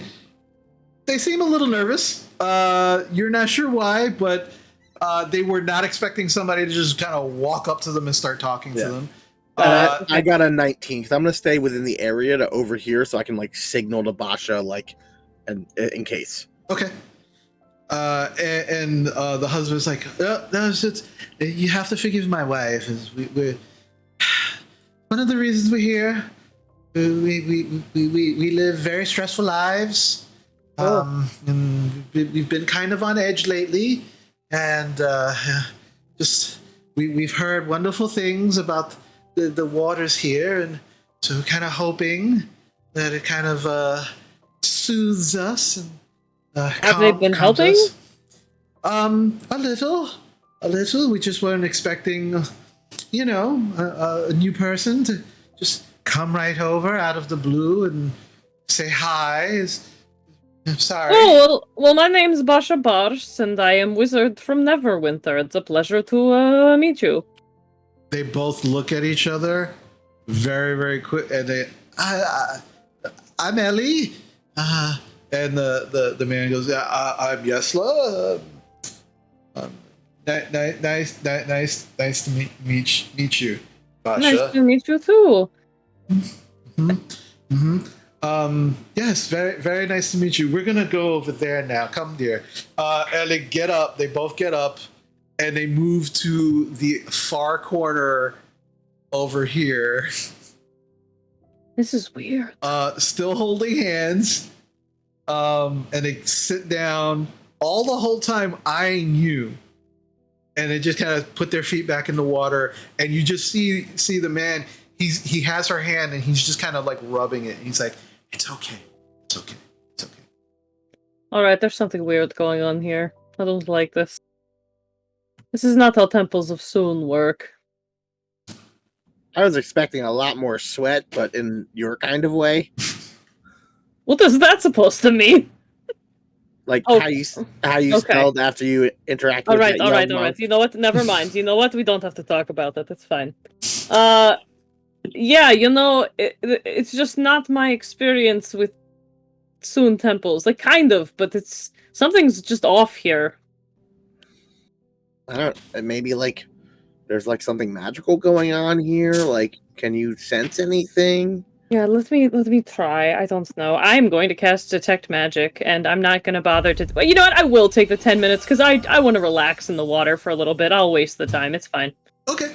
So you cast Detect Magic as you have your feet kind of in the water. And as you complete the ritual and your eyes kind of glow a yellowish color. You begin to kind of look around the room, and the only thing magical in this room, other than whatever magical items you and Gorple might still have on you, is the water. The water has a slight magical essence to it. Interesting. Specifically, transmutation. Would that be normally what I'd expect for like a healing pool to have transmute, or is that like is that unusual? I'm sorry, abjuration. Okay, I was like, there's something not right there. Okay, yeah, okay, abjuration. And I'll tell Gorple, like, yes, there's abjuration magic here. It's pretty typical for that sort of a thing, but that's it. Actually, that's a thought. Is that weird for a Temple of Sune that's the only magic that I'm detecting in here? Well, it's only a 30-foot radius for fair. For detect magic. Okay, I'll get up and start walking around. Okay. As you kind of begin making your way around the room, you do make the halfling couple a little nervous as you get a little closer. Peering around the side of the column at them, like going. Yeah, he's like, it's okay, it's okay. Her eyes are closed, and she's like, and he's kind of staring at you, but at the same time, it looks like he's trying to calm her. I feel like a wizard killed their family or something. Jeez, all right. I could offer to calm them, but I don't think they like me. Do I sense any magic on them? There's no magic on them. There's no magic on the guy. You only still see that magic, like slight magical essence coming from the whole water, like all of the water of the pool itself. It's not like bright in your face kind of magic like a magic item would actually have. It's just very subtle, but it's definitely there. All right. I am going to walk right up to the statues too and kind of look at them and check on the statues as well. As you get a little closer, you do see that the statues they are wearing pendants of Sune on the statues, but okay, still that's just legit. All right, but the faces are very nondescript, as they're just kind of like standing a supplication there. But there is no magical essence coming from them. All right. Well, I don't know. I'm gonna climb up to the windows because they're on this side, and I want to look at that tower I saw because I'm kind of curious about it. I saw it in the distance. These are stained glass windows, so it'll be a little difficult to see. Yeah, but you definitely do that. Make a perception check for me. You want it like disadvantage because I'm trying to get through stained glass? It's just going to be a higher DC. That is a 15. 15. You can still see it as you kind of climb up. It's about 3 stories high. You can see that there is a road, like a paved road from the tower leading to the building that you're in. You kind of see it go off to the side, but you don't see exactly where it ends. And as you begin climbing, the husband of the couple is like, "Oh, dear me, goodness gracious! I think we're done. I think we're done, dear. I think we're done." And she's like, "What? And they kind of both get up. They run over to one of the benches. They grab towels. They begin very, very quickly kind of drying their legs and their feet. And they kind of rush out of the double doors.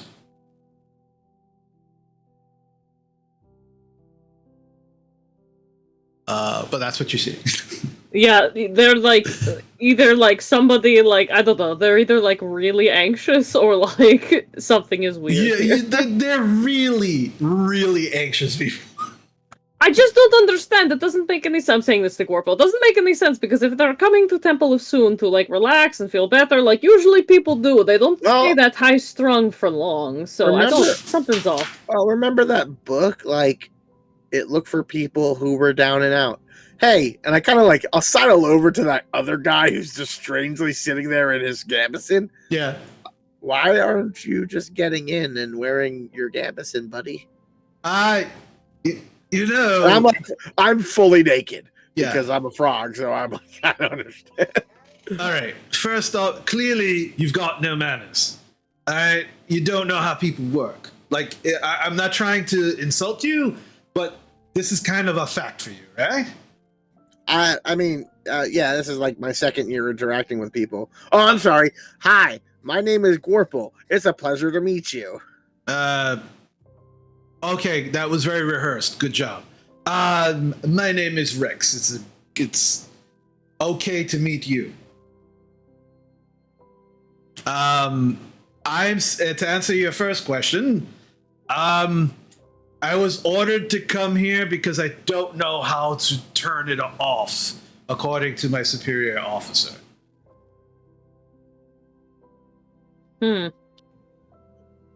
Well, you could start by taking off the armor and getting in the bath, because that's the point of the bath. The armor's off. It's just the gambeson.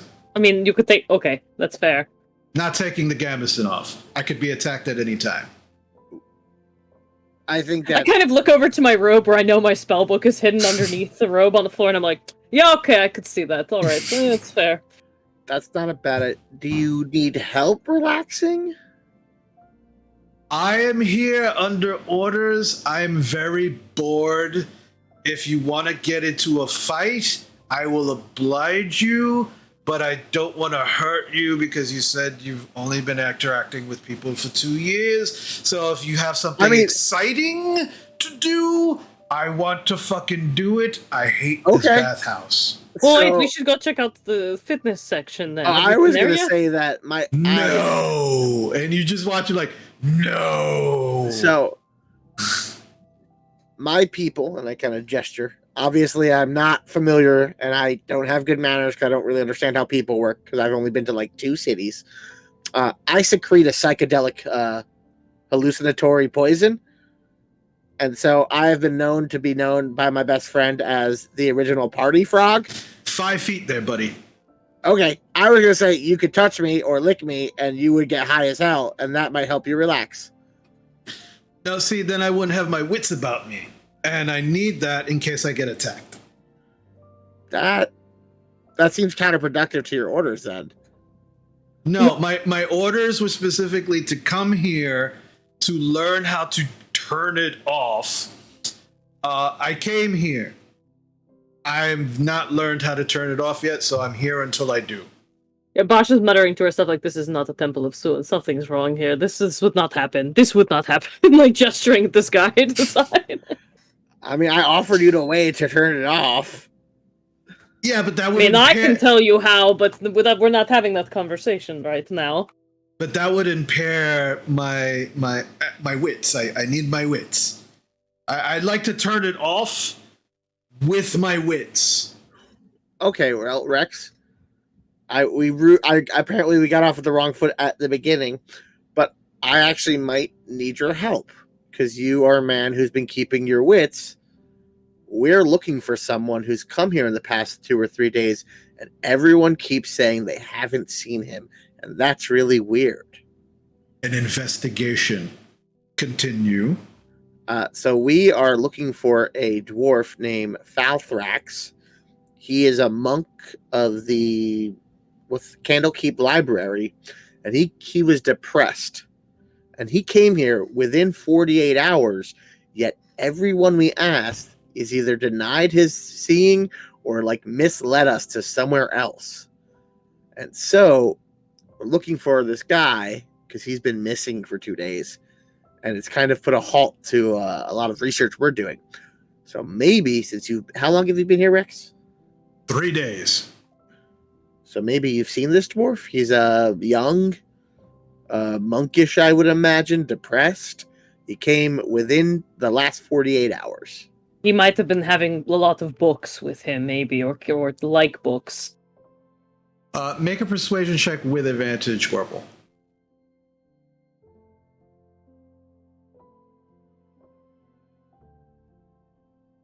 I have a 12.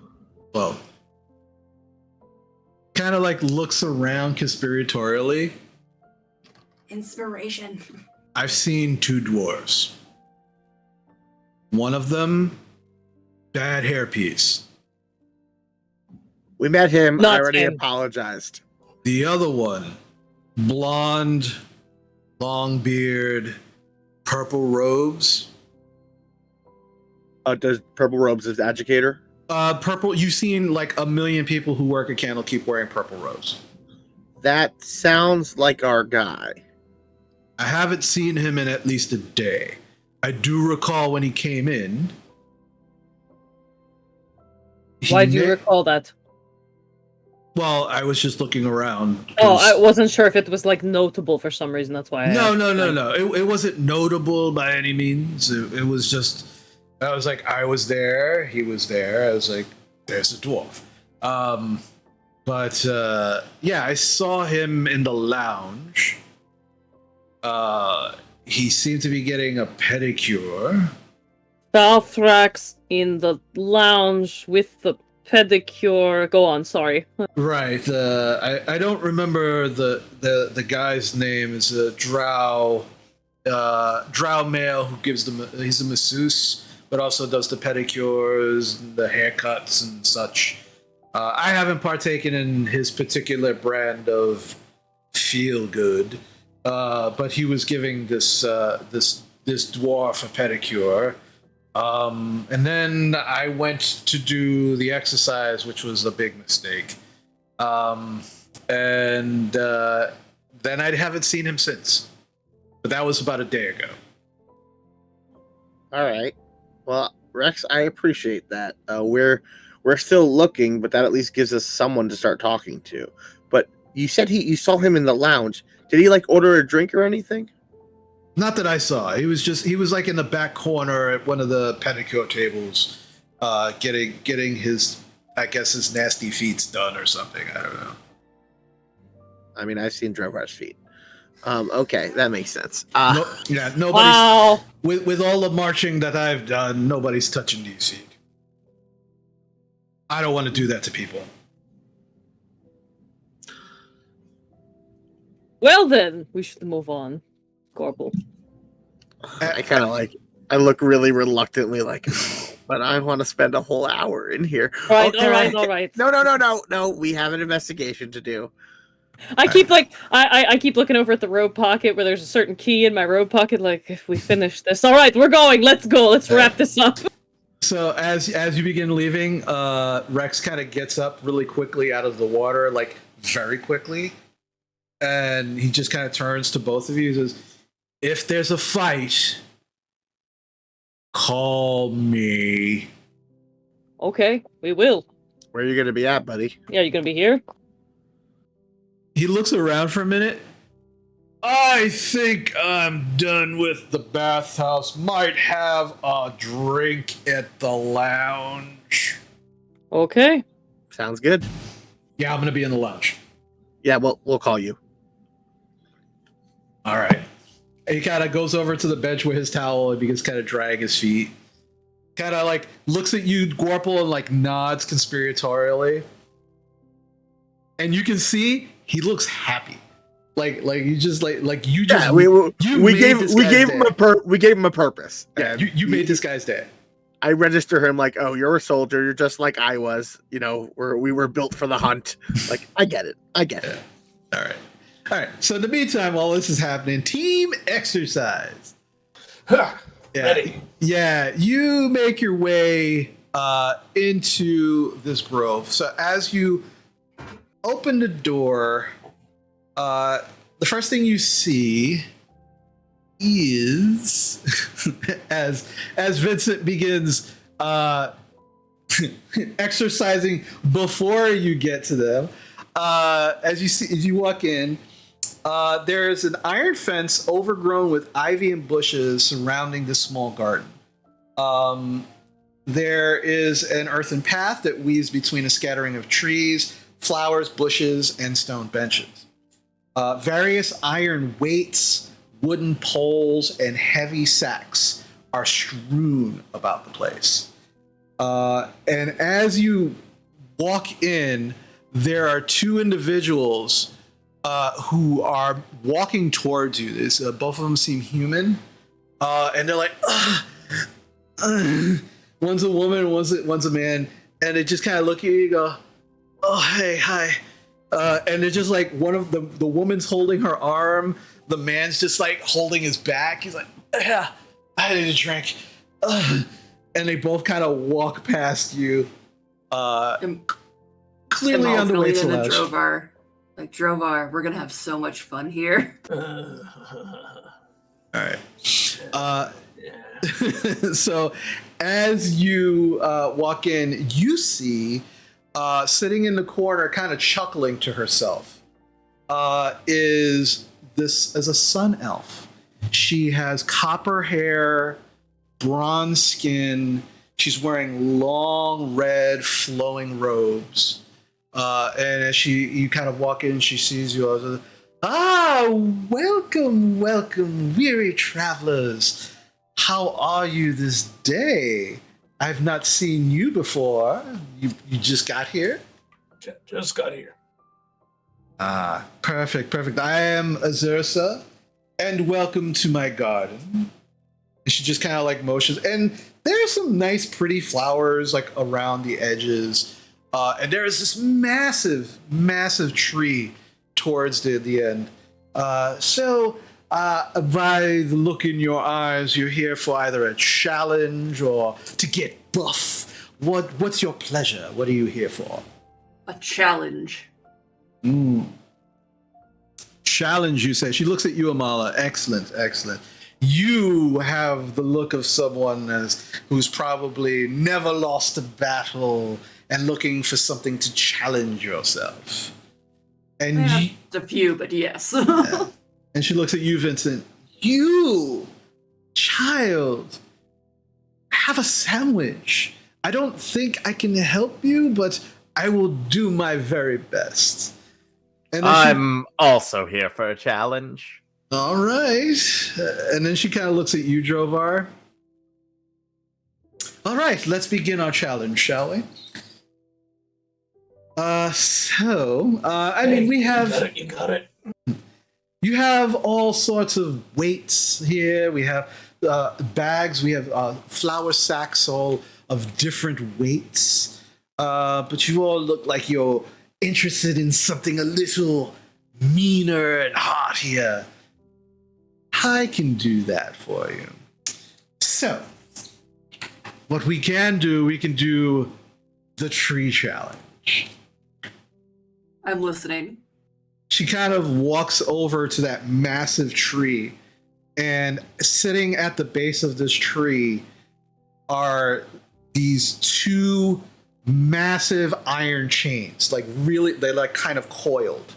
And she grabs one with one hand, grabs one with the other, and she begins walking over towards where you are, right?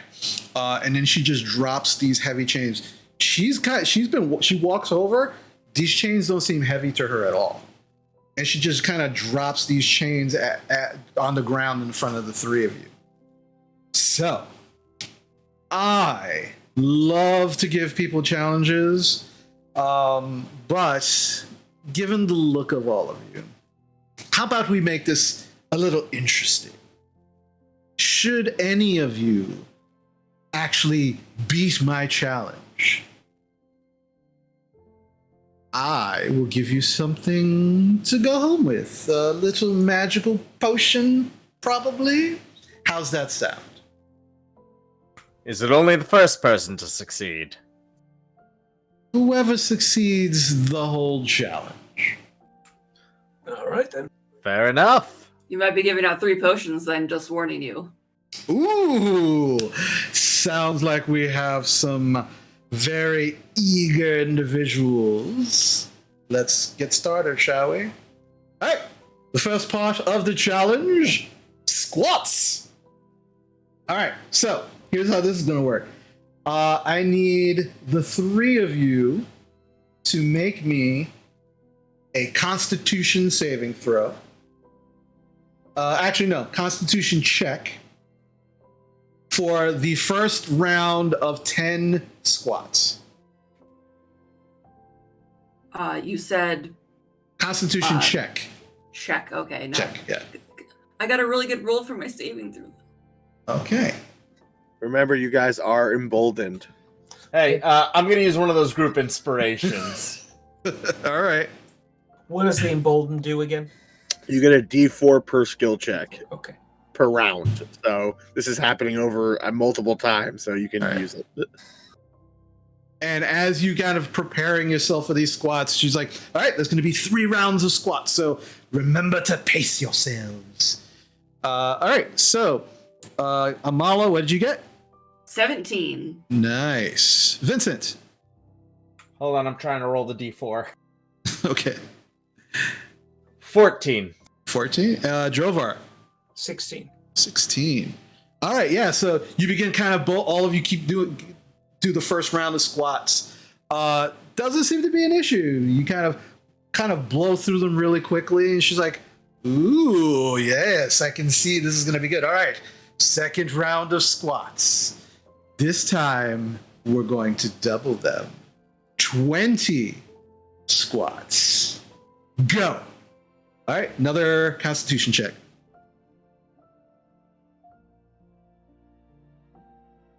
All right. Amala, what'd you get? 16. All right. Vincent?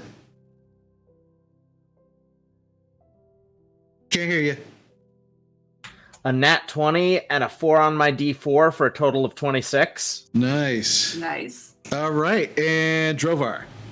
I would like an inspiration roll. Do it. This is the last one. Oh no. Okay. Oh, actually, no. You guys have one more. I've whiffed it. Yeah, that was a natural 1 on the 4-sider, and this check was even worse than the other one. So that's a total of 7. 7. Clearly, Okay. Drovar just something gives. As Okay. it pulled a muscle, it didn't warm up first. Yeah. So you all begin doing the second set of squats. Vincent is just flying through these squats. Like this is like his thing. Apparently, he's super good at it. He's going for it. Just Amala, underneath the robes, he just has like a giant booty from doing this all the time. Like, yeah. Amala, you're not flying through them like Vincent, but it's not a problem. Yeah, Drovar, you didn't stretch. You pulled a little something, and unfortunately, halfway through, you're just like, you gotta pull something in your leg, and you're unable to continue. And as Vincent and Amala finish, Azirsa just kind of comes up, oh, unsurprisingly, the dwarf is unable to continue. But I still have 2 contenders. Last round of squats. Here we go. would you want to? Do you want to say something, Drovar? No. Just sit there. It's like, oh, I can't wait to find out if you're evil. That's his thought process. It's like, I'm gonna hurt you so bad. You know? Okay.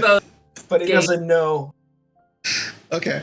I use the inspo that I just gave to, all right. to the group. So Amala and Vincent, you are now last round of squats, another constitution check. The last group inspo has been used. I am going to use a sorcery point to allow me to reroll on a check. Okay. Yeah, that shit is so good. Go for it. And now there's 2 more group inspirations. 18. 18 and 14 for me. and 14. Okay, so Amala got 14 and Vincent got 18. It's confirmed. Big booty Vincent. Yeah. Vincent. Emily refers to it as a whole ass shelf from all the squats I do. Canonically naked, because he Yeah. always disguises himself. Remember that. Canonically. So Vincent is just flying through these squats. Clearly, he has found his niche. This is the thing that he does.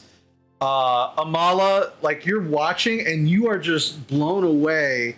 So much so that as you're doing squats, you bring down your back heel on your right foot, and unfortunately, you hit a stone pebble, which throws off your balance and knocks you over, leaving you unable to complete this last set. And as you fall to the ground, and Vincent just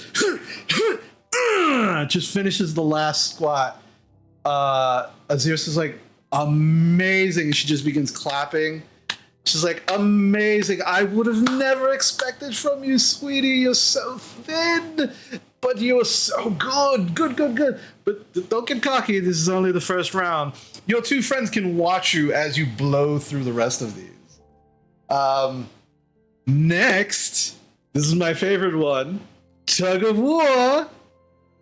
As she kind of like motions to one of the chains. So you're going to grab that hand, sweetie, and she kind of motions to the tree. And as she does, you just watch as two of the large branches come out, and you see these large arms with hands as the tree awakens and grabs the end of the chain that you're holding, Vincent. And she's like, all right, let's see who's going to win. And she makes a motion, and you watch as this small line of light appears halfway in between the chain. Okay, it's a tug of war. So let's see who can get past the line. Get ready, go. So I need you, Vincent, to make me an athletics check, please. I'm gonna use another sorcery point. Okay.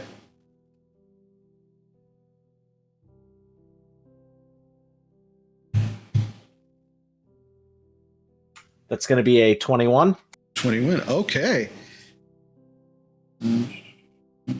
So you just watch as the tree is pulling, it's like,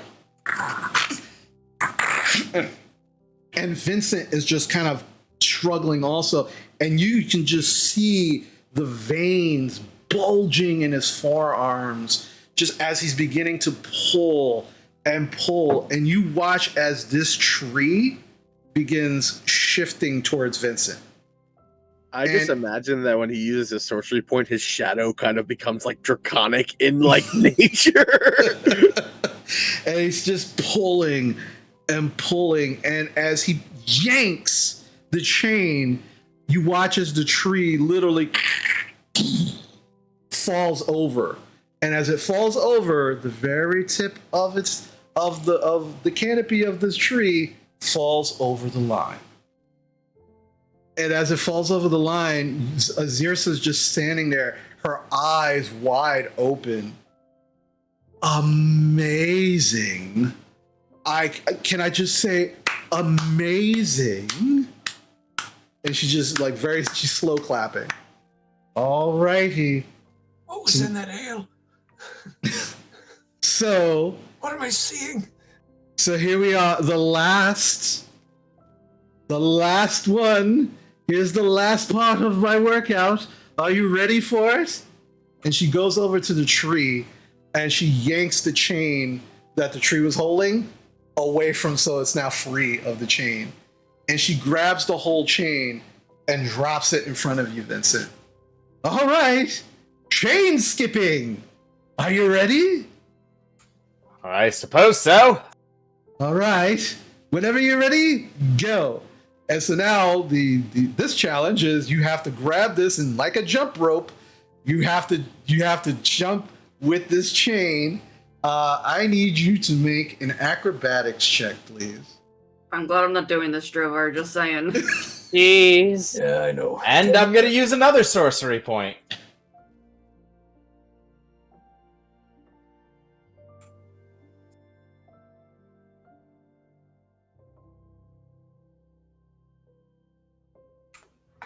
Only 13. All right, so you begin grabbing this chain, and this chain is heavy. This is not a light chain. And you're just like, coming off of your wind from this awakened tree, you're just like, all right, I can do this. I can do this. And you just, and the two of you watch as he begins very slowly jumping rope with this chain. And as he's doing this, he is tearing up the ground underneath him. And it's just... And at one point, Vincent, as you jump up and jump down, you have torn such a groove into the ground that you almost lose your balance. But you right yourself and you kind of jump into a flatter area and continue jumping. And as you do, you stop as Azirsa just kind of like holds her hand up. I am flabbergasted. Of the three of you, I would have never thought you capable, but you have won the workout challenge. Congratulations. He surprised us too, just throwing that out there. She kind of walks over to the chain. Yeah, good job, lad. She kind of walks over to the chain and picks it up. And you just watch as she begins kind of tugging each link. And she's clearly inspecting the chain now. Yeah, I'd like to do an insight check on her. Like how, once again, this is like a place that's supposed to cheer you up and help you with your self-esteem. And she seems, how pissed off is she that, this challenge was defeated? That kind of thing. Roll me an insight check. Yeah. And also how she treats dwarves. Yeah. She's on the list. I have a list. Yeah. She's on it for that. But this is, Amala, yeah, you can roll me an insight check too. All right. I'm too tired and too mad, and my back hurts. So I rolled a natural one. Okay. Is that perception? Perception? Insight. Insight. Okay. Yeah, I'm just like, I'm going to get you for this. That's a 15. You're emboldened. Thank you. I'm not with you. It. Friendship empowers you. 16. 16. All right. Vincent, this as you're kind of finishing, like that chain hurt. Like that, like between the tree pulling you and you now jumping rope with this chain, your arms are starting to feel a little sore, but you feel good. Like you feel good about yourself. You defeated this challenge. Drovar, you're just watching her and you're just fuming. And clearly, like she thinks there's something wrong with the chain. Like because she's inspecting the chain, she keeps looking at Vincent and then looking at the chain. Like she's clearly like she's trying to figure out how he did this. Amala, she definitely has a hate for Drovar. There's like, even though she made a snarky remark towards him, her eyes tell you a completely different story. She fucking hates him. Additionally, she's not very happy that someone just won her challenge. But she's putting on a face of, oh, okay, yeah, no problem. But you can tell she is fuming underneath. And she goes, well, you won the challenge. Bet's a bet, as they say. And she kind of walks over to the area where she was sitting previously. There's a small little chest there. She kind of opens it up. And she kind of pulls out a small vial. And she goes, here you are. And she kind of holds it out to you, Vincent. I reach for it. What specifically is this, if you don't mind me asking? This is, not that you need it, considering that you won, but this is it's a potion of hill giant strength. Ah, well, you weren't too surprised that a dwarf lost the competition. Was there another dwarf here recently that attempted such a thing? Oh no! It's I've had dwarves come in and out of this place, and they're just between you and me. And she kind of leans in so Drovar can't hear. It's like, between you and me, dwarves aren't the hardiest of species. All right then. And as you attempt to take the vial, she doesn't let it go right away. and then eventually does let it go. And you now have a potion of Hill Giant Strength. Fantastic. You know, but Drovar, I'm pretty proud of us too. I don't usually do squats. Yeah. And she just kind of looks at the three of you. You know, after a hearty workout, or a hearty beating in your case, and she points at you, Drovar, the bathhouse is a wonderful place to probably get restored, feel a little better about yourself. My sister can help you with that if you'd like. You can Works go for me. right back through those doors.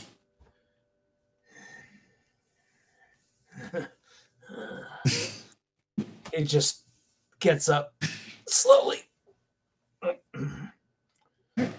Think about it.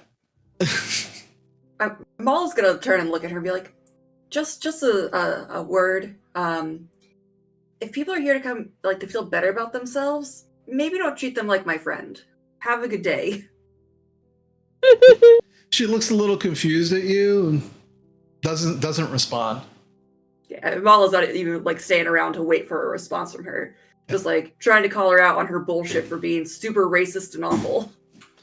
As I'm leaving, gonna tell everyone how much of a wimp you are. You hear her chuckle. All right, And as we are walking out the door and out of her earshot, just to Amala and Drovar, that was magic. That was all magic. It helps. I mean, I figured. Yeah. So as you kind of walking in, Syath is as sitting at the table. It's like, oh, how was your workout? You look like you've got a really good workout in. Shut up. I take my thumb, I put it in my mouth, and I blow, and then I use Mask of Many Faces to make it look like I'm blowing myself up to be buffer. Syath looks at you and goes, I like the way you think. He won the that's interesting. challenge. He won the tree challenge. You actually won Xerxes' challenge? Yeah. Congratulations. Not many can boast that. Good job. Well, if you'd like to join your friends in the bathhouse, that's going to be 5 gold pieces a person. I slap down the 5 gold and just. Hey, Drovar. Drovar, can you cover me? I actually don't have 5 gold currently because I spent. Yeah, I got that. No problem. I'll pay you back. Thank you. No worries. I put down 5 silver. Syath looks down. You're a little off. Yeah. Okay, I hold them up and I hand them back to you. Can you see color? Yes. All right. We're going to talk about different coins. I got different colors, so you know which ones are which. Yeah, it's more when it was explained, the platinum and the silver looked the same, and the copper and the gold looked the same, and then the shapes between the copper and the silver were similar, and I just got them all mixed up. Why don't we get you a bunch of smaller bags and you just put the gold in one, the silver in the other? You'll figure it out. For right now, I'll cover everybody. I mean, I'm the one who lost the goddamn squat challenge. It's only fair. Don't listen to you, Drovar. She was also kind of awful, like kind of whispering down to him, so. Oh, I know. God, I hope there's something wrong with these people. So you finally get Vincent correctly paid. And Syath informs you about the changing rooms and the keys and the chests. You're able to go in. You do see a very harried-looking halfling couple kind of scurrying out of one of the changing rooms and just kind of like just very quickly just whiz past you and go towards the lounge. Huh, guess they can't wait to get to their bedroom. No, I think the frog's down there, right? They don't even respond. They just go right past. He's down there. I think it might be. I think he's probably done it if they're running like this. So what are you wearing? Into the bathhouse? Like What are you putting into your chests? Nothing. You're taking. I'm not taking off anything. I just walk in and look at the water, Oh, Okay. you're gonna make best friends with that guy in and I there. just fall All right. in. All right. Well, before you actually get to the water, you see Morgana, the moon elf, kind of sitting by the door. As she sees you, she goes, "Hello, guests. Welcome to the bathhouse." And she kind of looks at you, Drovar. You sure you don't want to be more comfortable? I'm fine. Also, Ibala's in the biggest possible bathrobe that she could find, and she's also carrying all of her stuff with her. She didn't lock any of it into a thing because no one's coming after my stuff. Okay. Mask of many faces, my naked ass into a tangerine speedo. Okay.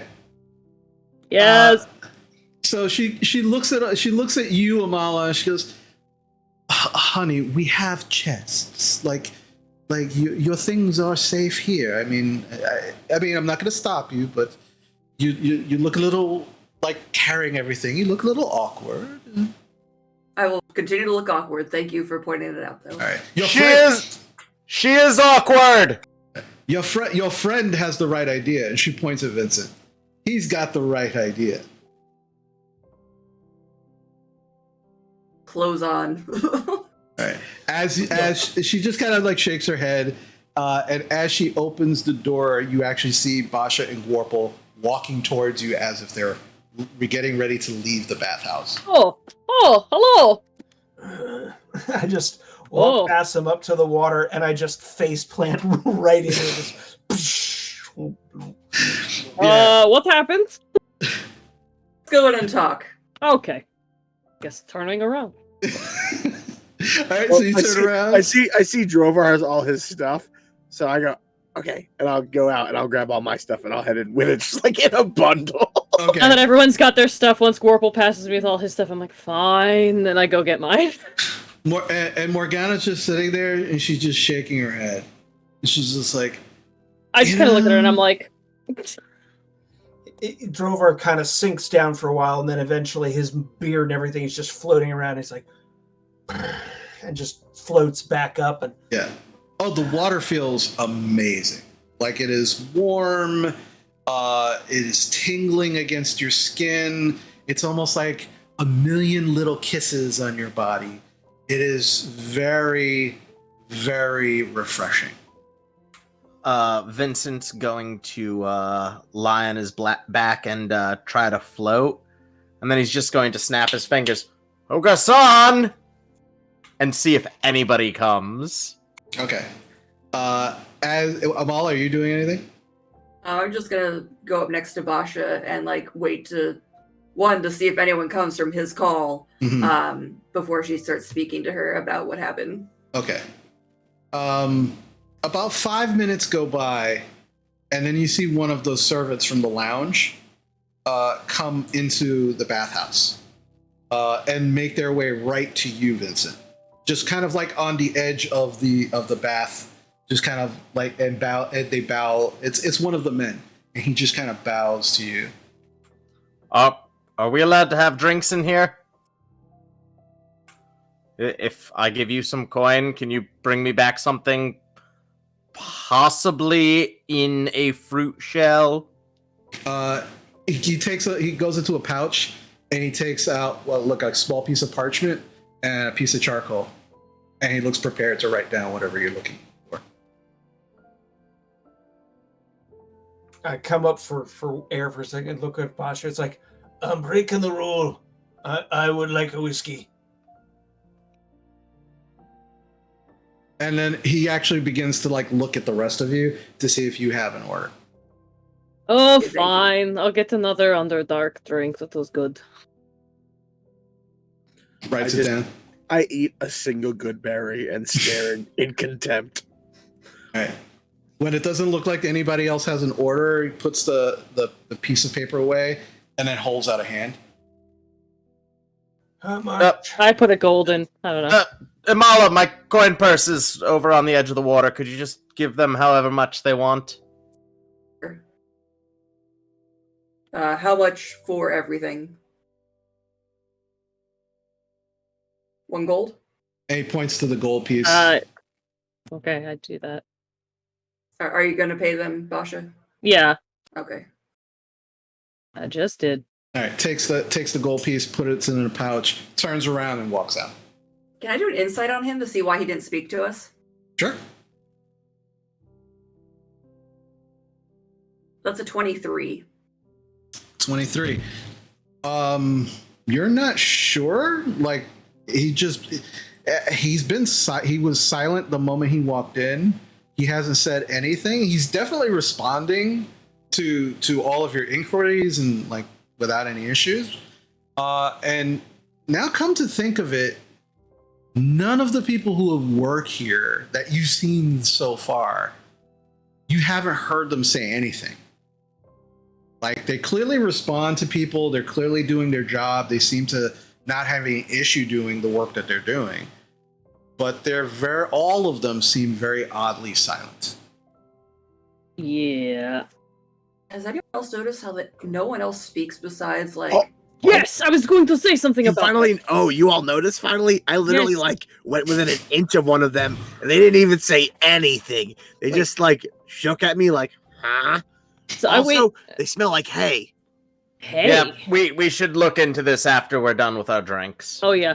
I wait until the servant has completely left the room if he hasn't already, and just Yeah, kind of like he's look gone. around. And I'm like, okay, I lean in. I'm like, all right, these people do not act like they should for like Temple of Sune. All By right, the- Sune is like. By the Go way, point of order, Rex is still in here. He is currently putting on his boots. I'm ignoring him. It's fine. I don't care about him. He can. Okay. He's over here in on for me. the investigation. We know this. Look. This guy's cool. Okay. Look, something's weird. Nobody here is acting like Temple of Sune. Like, they're super rude. Like, the lady who let us in bathhouse was very rude to Gorple. And I just don't understand, because it's like, Sune is about beauty and hedonism and, like, fun things, and not, like, being rude and racist to people. So I'm, like, not sure what's going on, but, like, I don't know. I'm definitely going to have to file complaint about this temple when I get back to Neverwinter either way. Exactly. The woman over at the fitness center was very racist towards Drovar. What? Like, very rude to Yeah. him for no reason at all. I mean, If we'd found the young fellow we'd come here for, I'd have put my fist through that bitch's teeth. I'll say this, Morgana, she, like, I asked her, I guess apparently rudely, but she just, like, snapped at me, and she's like, oh, my other sister is the priestess of Sune. Like, that's a bad excuse. Also, like, yeah, I don't like that. I don't know. But we have a lead. Oh? Apparently, I kind of just point at Rex. That gentleman, his name is Rex. He's in, if this turns into a fight, he's on our side. He said, call his name. I just stick my head out of the water. Yeah. Rex, I think it's coming soon. But I'm listening. I'm listening. apparently, Rex said that he saw our friend in the lounge, and the last time he saw him was with the drow pedicurist and like masseuse. And so we were gonna go. That's we were not the one with the eye patch, right? He was a kid. Nope, not him. He's I fine. think yes, but Bosch and I were literally, that's why you saw us leaving, because we were gonna go investigate, but we're glad we saw you guys first. Well, let's relax for like another 2 minutes, get dressed, and go check this out. Oh, we gotta get the drinks. All right. Is my back feeling better in the water, or It's starting to feel a lot better. Yeah. Oh, Yeah, and it is. also It is. immerse yourself. The waters are amazing. Is really I mean, I was like, all right, whatever. I'm just gonna drown myself, basically. But this feels pretty good. Yeah, and Gorple just starts gearing up while Drovar is soaking wet in there. Yeah, I'm getting dressed too at this point. I eventually just climb out. The water's like pouring out of the breastplate, and takes a boot off, dumps it out, switches. Groin Seeker, did anyone come into our room searching through our stuff? No. Okay, well, I appreciate that. We're gonna go fight stuff soon. We just gotta make sure we're attacking the right people. Yeah, I hear a lot of blah, blah, blah, but I see no action. I'll be waiting. I'm gonna make a horrible joke. You have no patience. There is no response. And Gorbel just starts laughing to himself Yeah, because he thinks it's fucking hilarious. Amal will also lean into Bosch and be like, also, the challenge that lady had, Vincent won. What? Look over at Vincent. Like, good job, Vincent. Apparently he's really good at squats. Wow. Still looking super buff from when I blew myself up like a balloon, by the way. Like, Basha kind of said, she's like, I don't know, I kind of like that look for you. You look fine normally, but that's a good look. As Vincent is just like kind of laying on his The back. Speedo. Yeah, the Speedo. Oh. That's Vandelver's ass.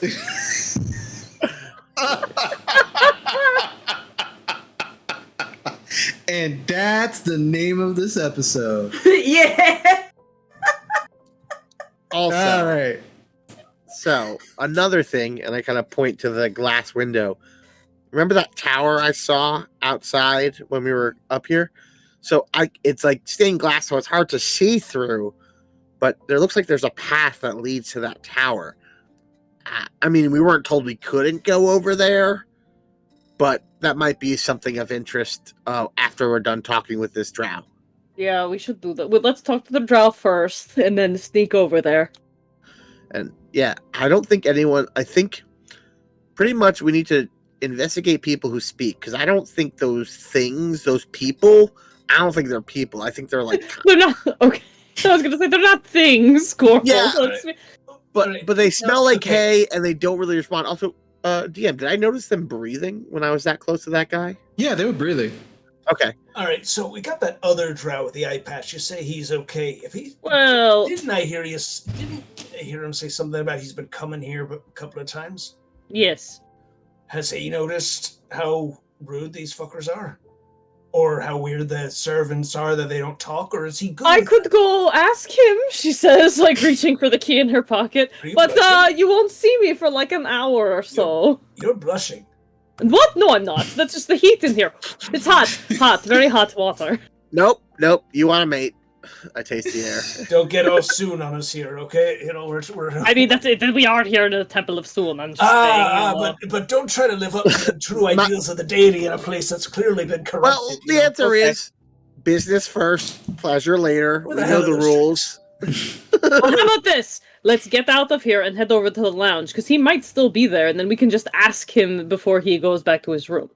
But what about our drinks? We can get As him you on the say way. this, the servant comes in with a tray with the drinks and just kind of walks it over to each of you. Yeah, thank you. Yes. As soon Maybe as you we'll take go the, talk to this drow. as soon as you take the drinks, turns may around and leaves. I finish the Yep. drink and I set it Before on he- Vincent's ass and then walk out. Before he leaves, can I attempt like a pickpocket / like sleight of hand to like rub against him? Because I'm trying to feel like I want to make sure that this is real. Okay. He's And so, filling like, up the but I- servants. but We're gonna I get wanna- kicked I out. want to be like subtle about it, so it's not like I'm grabbing you. It's just like, oh, oops, I bumped into you, kind of like. So little misdirection. I will say make I will say either I'll give you the choice. Either sleight of hand or I'll say sleight of hand or deception. Your choice. Yeah, I am not deceiving. I lick my eyes when I lie, so I'll use sleight of hand. Okay. That is a 13, but can I use a group inspiration to see if I can get that better? You do have 1, 2, 3. All right, I'll use it. Oh, not better. So I will stick with my 13. 13. Okay. Yeah. As they kind of like begin to leave, they don't have any pouches or anything. So, but you go to grab them and they seem real. Like they are wearing those clothes. Those clothes are in the tunics, and they seem to be something under the clothes that feels like an arm. Yeah, it seems real. Yeah, I got the weird smell of hay, so I was like seeing if like anything, like just a quick like pinch of the fabric to see if it like pulls anything away, and then I kind of like brush by. Yeah. Well, the fabric is absolutely like real. It does feel like there's an actual arm under the fabric. Okay. Yep. No, that's fine. I tried. Okay. That was my try. No problem. All right. So you've had your drinks. This whole time, Rex is still sitting on one of the stone benches. His boots are on. He's got a towel over his shoulder, and he's chewing on a toothpick, and he's just staring at all of you, listening intently. And he's like, every now and then, while you're talking, you're having, you're kind of like asking each other questions and answering. He's just kind of like nodding, and he's like really intensely staring at all of you. Very excited. He's got a little smirk on his face. He's like this is the action he has been waiting for. And just in case, I'd like to make an insight on Rex, just to make sure that he's not playing this too hard. Yeah, go for it.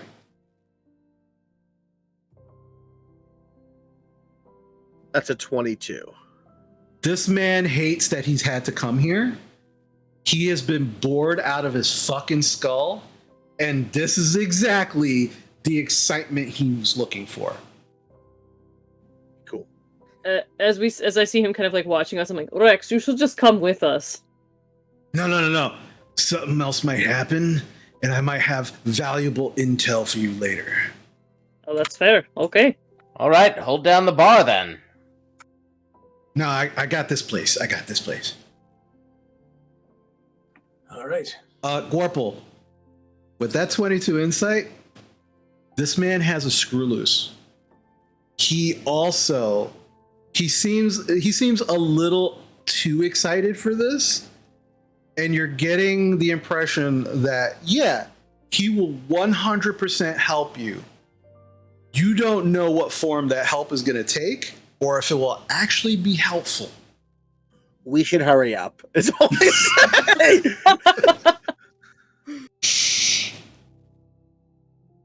All right, so you're going to the lounge. Yep. Yeah, Okay. look for the manicurist masseuse. Or All right. On the way, I give Rex a gold and I go, get yourself a steak. You're going to need protein. Get yourself something to eat. Good idea. Trying to stall him Yeah. by offering him food. Yeah, do you actually give him a gold? Yeah, Okay. I rolled a 3 on my D4 that I've been rolling all night. Okay. So he takes the gold. He goes good. He puts it in like a side pouch that he has on his gambeson, and he's like, all right, just so it's not suspicious, I'm gonna wait. I'm gonna give you all like 10-15 minutes, and then I'm gonna make my way in there, so that way it doesn't look like we're together. Perfect. Yeah. All right, so you all get up and you begin making your way to the lounge. As you kind of make your way through the double doors, Morgana's still sitting there. It's like, so soon? I mean, the waters really don't have a full effect until you're in there for about an hour or so. No, that was good. I just needed to let some steam off it. You know, we've only been here for like an hour at most. We gotta take in everything and, figure about getting a place to stay and all that sort of stuff. Well, if you need rooms for the evening, make sure you speak with Syeth. Syeth will let you know what rooms are available, and you can purchase rooms for the evening. All right. Excellent. I think it might be time for some food and maybe a pedicure. Yes. Yes, you definitely want to. Ilmar is the person that you're looking for. He might be in with some people for a massage, but if he is available, you will see him in the lounge. Thank you. You're very welcome. What was that, Basha? No, nothing. I'm good. Never mind. All right. So you begin making your way to the lounge. As you are walking through the door to the lounge, you immediately hear the double doors of the bathhouse open up, and you can hear Rex just like, and he like stops at one of the changing rooms, goes in, and then closes the curtain, and then very slightly opens the curtain. Is just watching like across the room, just watching you guys walk in. Not sure getting him some red meat was really the right idea there, lad, but yeah. It'll buy us some time before he starts a fire or something. Right. Look, I know men like him, they usually start fires for attention. Oh, I've known a couple of guys back on the unit. They usually didn't live very long. Well, I he'll mean, go out in a blaze of glory. I It's might be fine. able to. I might be able to stall him for like a solid minute. He's I- not the problem. Let's ignore him. He's Let's fine. just keep moving. Otherwise, At the very least, how this turns out will be entertaining. All right. So you walk back into the lounge. Jarlaxle is still at the bar. He What's is. Never mind. Yeah, he is now talking to this human woman that three of you recognize. This was the woman that was leaving the fitness area, kind of rubbing her arms a little bit. She seems to be in a very not heated discussion, but they seem to be like having a very animated discussion. Walking into the room, yawning and stretching. Oh, that challenge was so easy! She looks at you, and so does the human man who's at the edge of the bar. They kind of turn around and look at you, and then just go back to what they were doing. Shaking the potion in my hand. don't keep that safe. If it's as good as if it's what she says it is, that's worth more than anything else in this room. Yeah, Well, you don't know, drop I it, should. please. You know what? Wait, I should. That's a good point. I'm gonna have to check this in a minute to make sure it is what they say. I Yeah, pass so it. yeah, we'll I- tell you it's like it's proportional heal giant strength. Yeah, I give it to Basha to check later. I will do my instacast identify and be like, Jan, is this what they say it is? Just so we know it's not poison. Oh, this is a potion of heal giant strength. Oh, good. Not as strong as frost giant, but it's not bad. Yeah, Jan, nothing can compare to you in terms of the strength. Sorry, but yeah, I Oh. will let them. You're so sweet. Yes, I will let them know. Okay. Yes, it is what they say, and I hand it back. I turn to Amala. Here, you need this. It just got shady in here. Yeah. I take it from him. I'm like, hey, Vincent, can you bend over for just a second? I know exactly where I'm going to keep this for safekeeping. I don't think either of us want that. I'm going to shove it back to him and be like, and I'm going to say to him, Abyssal, keep your fucking potion. In Abyssal, I'm not a frontline fighter. I want to Hey, look Molly? around to see who Yeah. looks like they understand this. Yeah. You hear in Abyssal from across the room, would you please stop talking in this damn language? It's terrible! You all heard this little gnome sitting on the couch, who is now standing on the couch with both arms like on his hips. Yeah, and he seems really upset.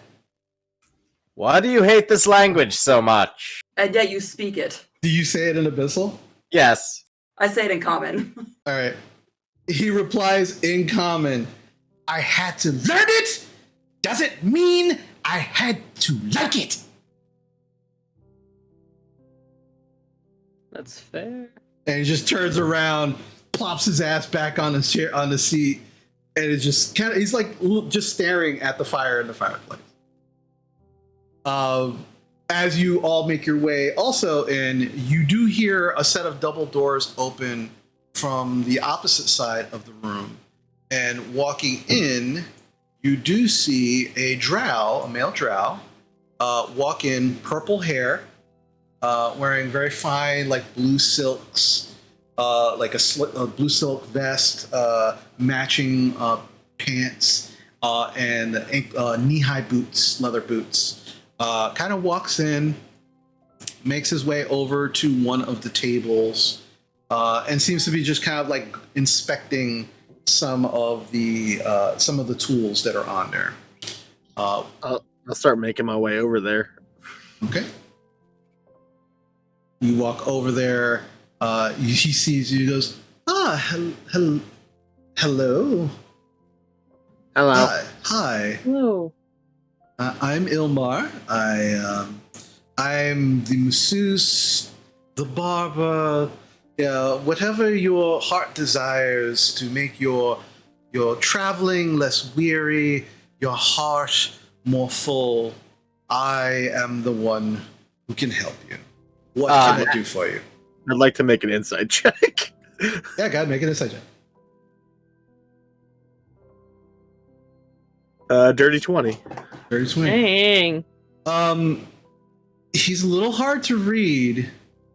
You do get the sense that he's kind of putting on a performance, but he doesn't seem to be. He's like mixing a little bit of a truth with this facade that he's putting on. Like some of what he's saying is like he does want to help, but it may not be. Right. I would like. Where's like the private room surface? What's that one? So you wish a massage? Yes. Oh, yes. And I lick my eyes as I say that. Yes, I do. He looks very taken aback when you lick your eyes, and he goes, "There are 2 private rooms specifically for massages through those doors," and he points through the double doors that he just came through. If you like, I could. So I look quickly back to my group. Which one of you make eye contact first? Yo.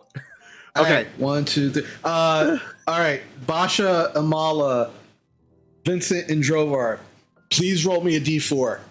Oh boy. I just look, and whoever catches my eye first is. I didn't want to look at him. I wanted to go talk to the gnome. All right, so I'm gonna go talk to Jalaxel, but that's fine. 3. hold on a second. All right, so Amala got 2, Vincent got 4. 4, 2. All right, Drovar makes eye contact first. He's my dad, and he needs to come with me when I get massages. And I lick my eyes. He looks at you, and then he turns his head and looks at Drovar. Not biologically, that's It's crazy. an adoptive situation. Listen, it is actually true. Gorpal's rather young. Drovar has been acting as a caretaker for the whole lot of us. Look, don't put words in my mouth. My swell green son needs some help, but tell you what, I could actually use the massage more. He can hang out and I'm trying to teach him how to behave. Apparently, listen. I make no assumptions. I shame no one. There's no need for stories here. We are in a Temple of Sune. If 2 of you would like to come into the room, it is fine. It will cost a little extra. Okay.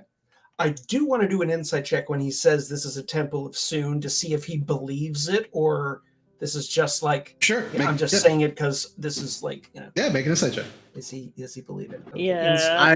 I agree, but I've already seen what I've seen.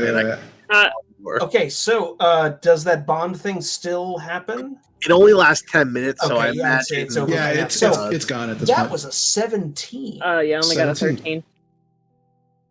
He absolutely believes that this is a Temple of Sune, but there is something else there. As if he's saying it, knows that it is true, but there's something else behind it. It's a very heavy statement when he says Yes, it. There's a yes. little more weight in it, but we can't tell what for. It's like, all right, I pulled something in my back, on one of those stupid exercise things out there. So let's straighten that out. My son here he's a wholly different physiognomy. You're gonna have to figure that out as you go. Let's take care of my back first. And so I'm gonna tug a little bit on Drovar's shirt, and like almost childishly, I lick my eyes, and in Dwarvish, son. I say, "Dad, that guy has weird purple hair." And I say it in Dwarvish to try to see if this dude makes recognition, like he understood Dwarvish. As you say this, and he looks at you as if he does recognize what you said. I appreciate you using Dad's language, but everybody, where he comes from, it's a fairly common language down there.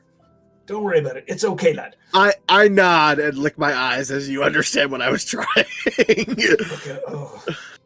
Yeah. Right. Let's get that thing out of the back, worked out of the back. All right. Follow me. My lad needs some practice chatting. He might ask you some very strange questions, but just work with him on this. I'm definitely gonna ask you some strange questions. All right. That's Well, all part of the payment plan, I guess. Oh, okay. well, thank you. Well, thank you for letting me know in advance.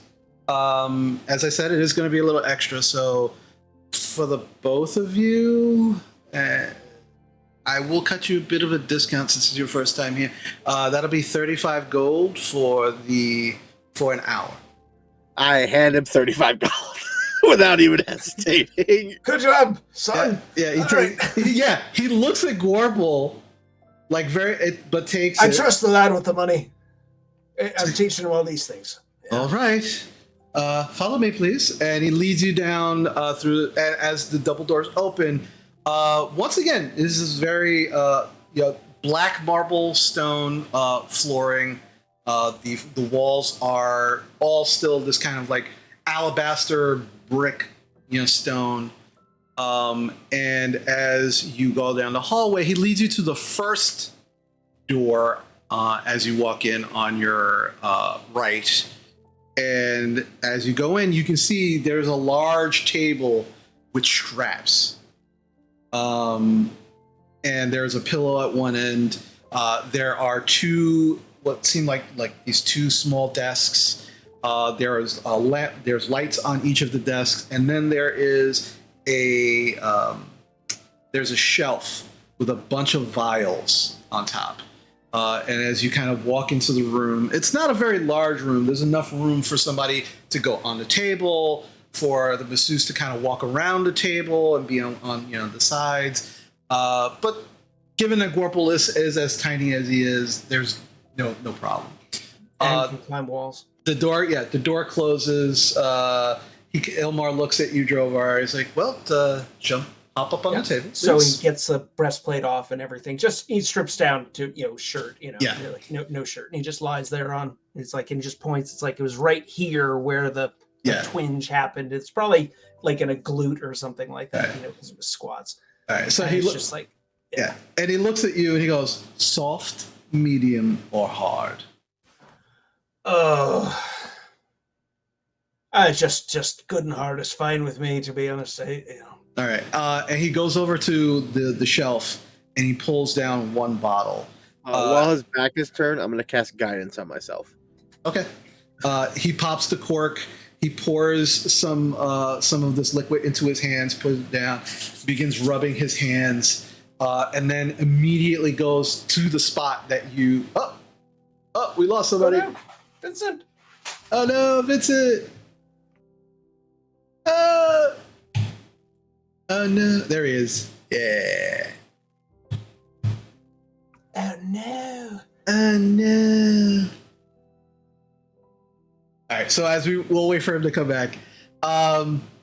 He begins going right for the spot, and the minute he hits your back, you can feel the searing hot on his hands as he begins kneading the muscle and absolutely hitting the spot that you need hit, and getting to it. And he just kind of looks at it. So, truly, are you his father, or are we doing a thing that I have to charge you extra for? What's happening? Maybe you didn't want no odd, happy, sad endings or anything like that coming up. No, nothing like that. All right. I just need to check, because sometimes people don't want to actually let me know what they really want in the lounge, and I understand. I mean, I'll tell you what I really want, which is just information. You're hiding a bunch of stuff, and that's okay. But I figured you're the last person who saw a guy that went missing, so you're the best person to start asking, because you're the only one who's actually saw where this guy went. That's a lot of assumptions coming from your son. Okay, sorry, Ilmar. My name is Gorple. I am very young, but I'm an adult to my people. We just have a buddy system, so I had to bring Drovar. And I really needed this. Yeah. That's really good, actually. Yeah, and he's digging in. He's really getting it. We heard that you were the last person to see Falthrax, a dwarf that came within the last 2 days. He went missing from where we're from, and we're trying to find him. And where are you from? Candlekeep, he was in purple robes. Make a persuasion check.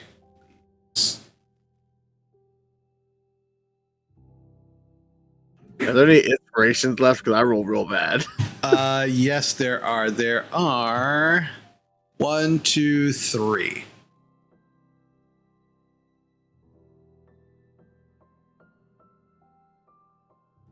That'll be a 16 with the group inspiration and guidance.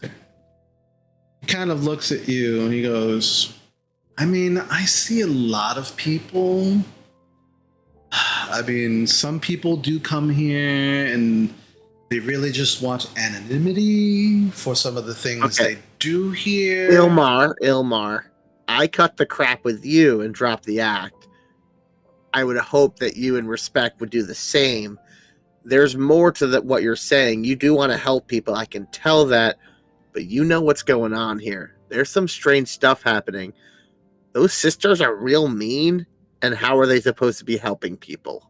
Also, all the people who work here and don't talk are really weird. He begins digging a little harder into your back, Drovar, and he goes, you really should teach your son some manners. He's making a lot of assumptions about I've been things. trying to teach him, but he's an incorrigible little shit sometimes. He kind of chuckles. Make a persuasion check at advantage. And can I also make a insight to see if his eyes react to me mentioning some of those subjects? Yeah, I would like to make an insight check to see if as he's digging in, does his hand slip or does he dig in harder at a particular moment? Okay. I figure I'm in an oddly unique position to pick up on this. So Drovar, make an insight check. Warple, first make your persuasion. Dirty 20. Dirty 20. 17. 17. Okay.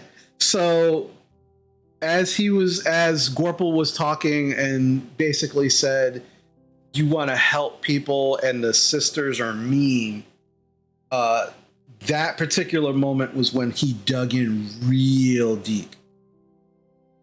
And he kind of finishes and he looks at you, Gorple. He goes over to the door and he locks it. And then he kind of looks at both of you, goes, all right. I've been here for the last 3 weeks. I haven't been able to trust anyone. You are the first people who have come in here that seem, I'm not going to say trustworthy, but definitely are not, you're not picking up what the sisters are putting down. And that's good.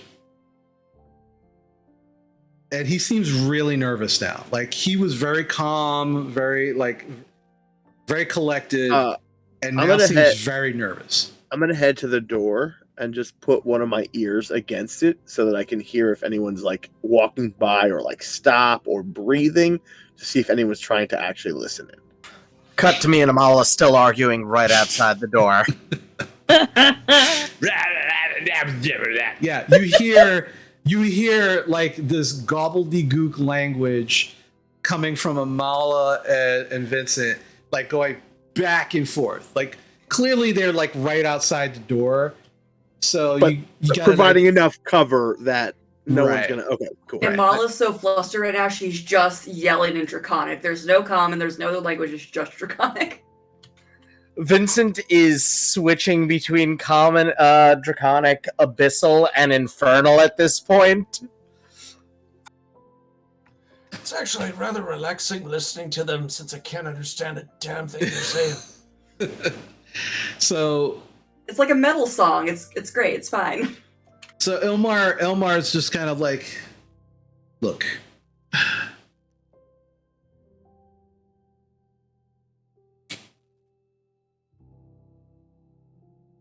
I've been looking for my friend Silvari.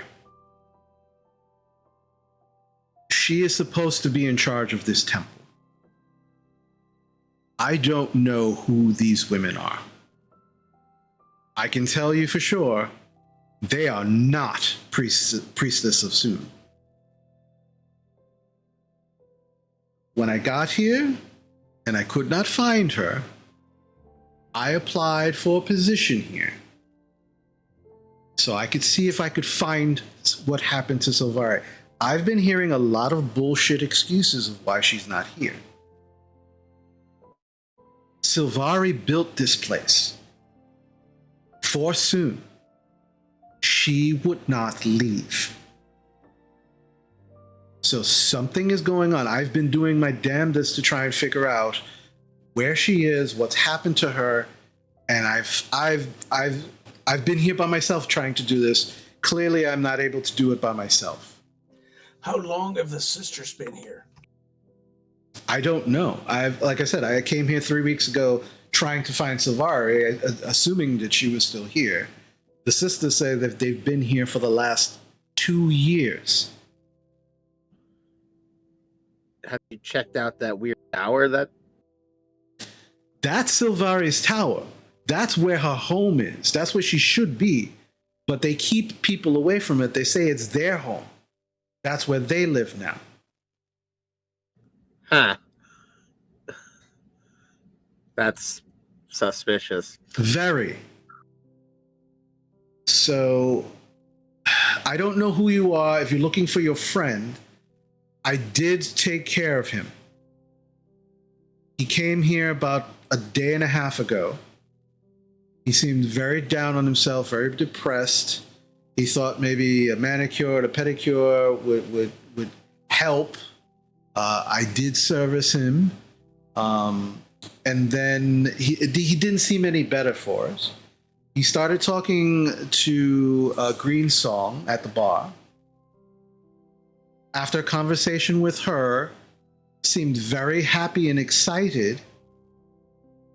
I think, honestly, the only time I've seen people get that excited is when the sisters do their magical treatments, which I still don't know what those are.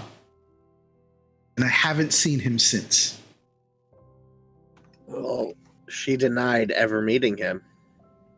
Well, I can tell you for sure, she has talked with him. All right. Well, I think we have some answers, and we have to figure out what our solution is. And I just look at Drovar with like his one eye twitching occasionally. I've been wanting to try out these damn knuckles of Bocheks for so long, and there's 3 perfect targets. But I think we gotta get in that tower and look around first to know what the fuck we're dealing with. I mean, are these 3 wizards, or... He kind of shakes his head. It's worse than that. And this time, like, he puts his ear to the door and he listens for a moment. Do any of you belong to any groups or factions that I might have heard of? Maybe. I pull out my Order of the Gauntlet symbol, and I'll tuck it away. All right. He opens up his vest on the inside and he shows you a Harper badge. Two of my friends belong to that, I believe. Oh, all right. Good. And you see him like just sigh an exhale of relief as soon as you say that. One of them has been cursing in Abyssal for the past 10 minutes. He chuckles a little. Look, it's my job to garner information. They are not wizards. They are hags. And we need to find out where Silvari is, and we need to cleanse this temple. And that is where we're going to call it for the evening. That was a record skip moment. Yeah. All right. We get to Nice. fight some hags. Thanks, Dad. Yay! Yeah, Drovar Dad. Anytime. Basha, it's time for indoor fireballs. Oh, yes! Finally, my services are required. Daddy Drovar to the rescue. All right, so Daddy Drovar, Fandelver's ass. Perfect. I was Yep. yelled at for not taking a partner, so I was like, I need to make sure I have a second with me. all right, good game, everybody. Good game. All right, Yay. so some questions have been answered, but there are still many questions left. So many questions left. We will see what happens next week. All right, so we had some love. Going to do a few shout outs. A huge nerd followed our channel. Thank you, a huge nerd. We appreciate the follow. Thank you so much. Indigo Chameleon, thank you so much for the raid. We appreciate you. Thank you so much. Again, for those who don't know, Indigo Chameleon also runs D&D on their channel. So if you get a chance, please check out Indigo Chameleon. And Ocelotus Gaming, thank you so much. We love you, man, for cheering 500 bits. And Mama Shady gifting a tier 1 sub to a huge nerd. So yeah, so thank you so much, everybody, for joining us. And for those who are new, just as a side thing, we usually, as things are happening throughout the stream, I don't normally kind of do the shout outs as they happen. I usually wait towards the end, but I definitely want to make sure that people know that they are appreciated for everything. And then Topper 000001 cheered 100 bits. Thank you so much, Topper. I'm only going to call you Topper. I will do the 000001 only once. But thank you so much. We appreciate you. And we appreciate everybody. What? That's my personal mod yelling at me for some reason. I've done something wrong. I will get stabbed in a minute. I think she said Toper is why. Toper. Thank you so much. But yeah, we appreciate everybody for being here, for watching and following. We do appreciate you all so much, and I appreciate my players. Thank you so much for a great game. So as we end, we normally raid off to someone. So please don't go right away. If it's somebody that you are following and you're so interested in following, please do so. Say hello in chat. But at the very least, show them the love that you showed us just by watching and being there. Because let me tell you something, that is so appreciated. You have no idea. So with that, remember, be kind to yourself. Be kind to others. We love you all very much. We'll see you next week. Take care.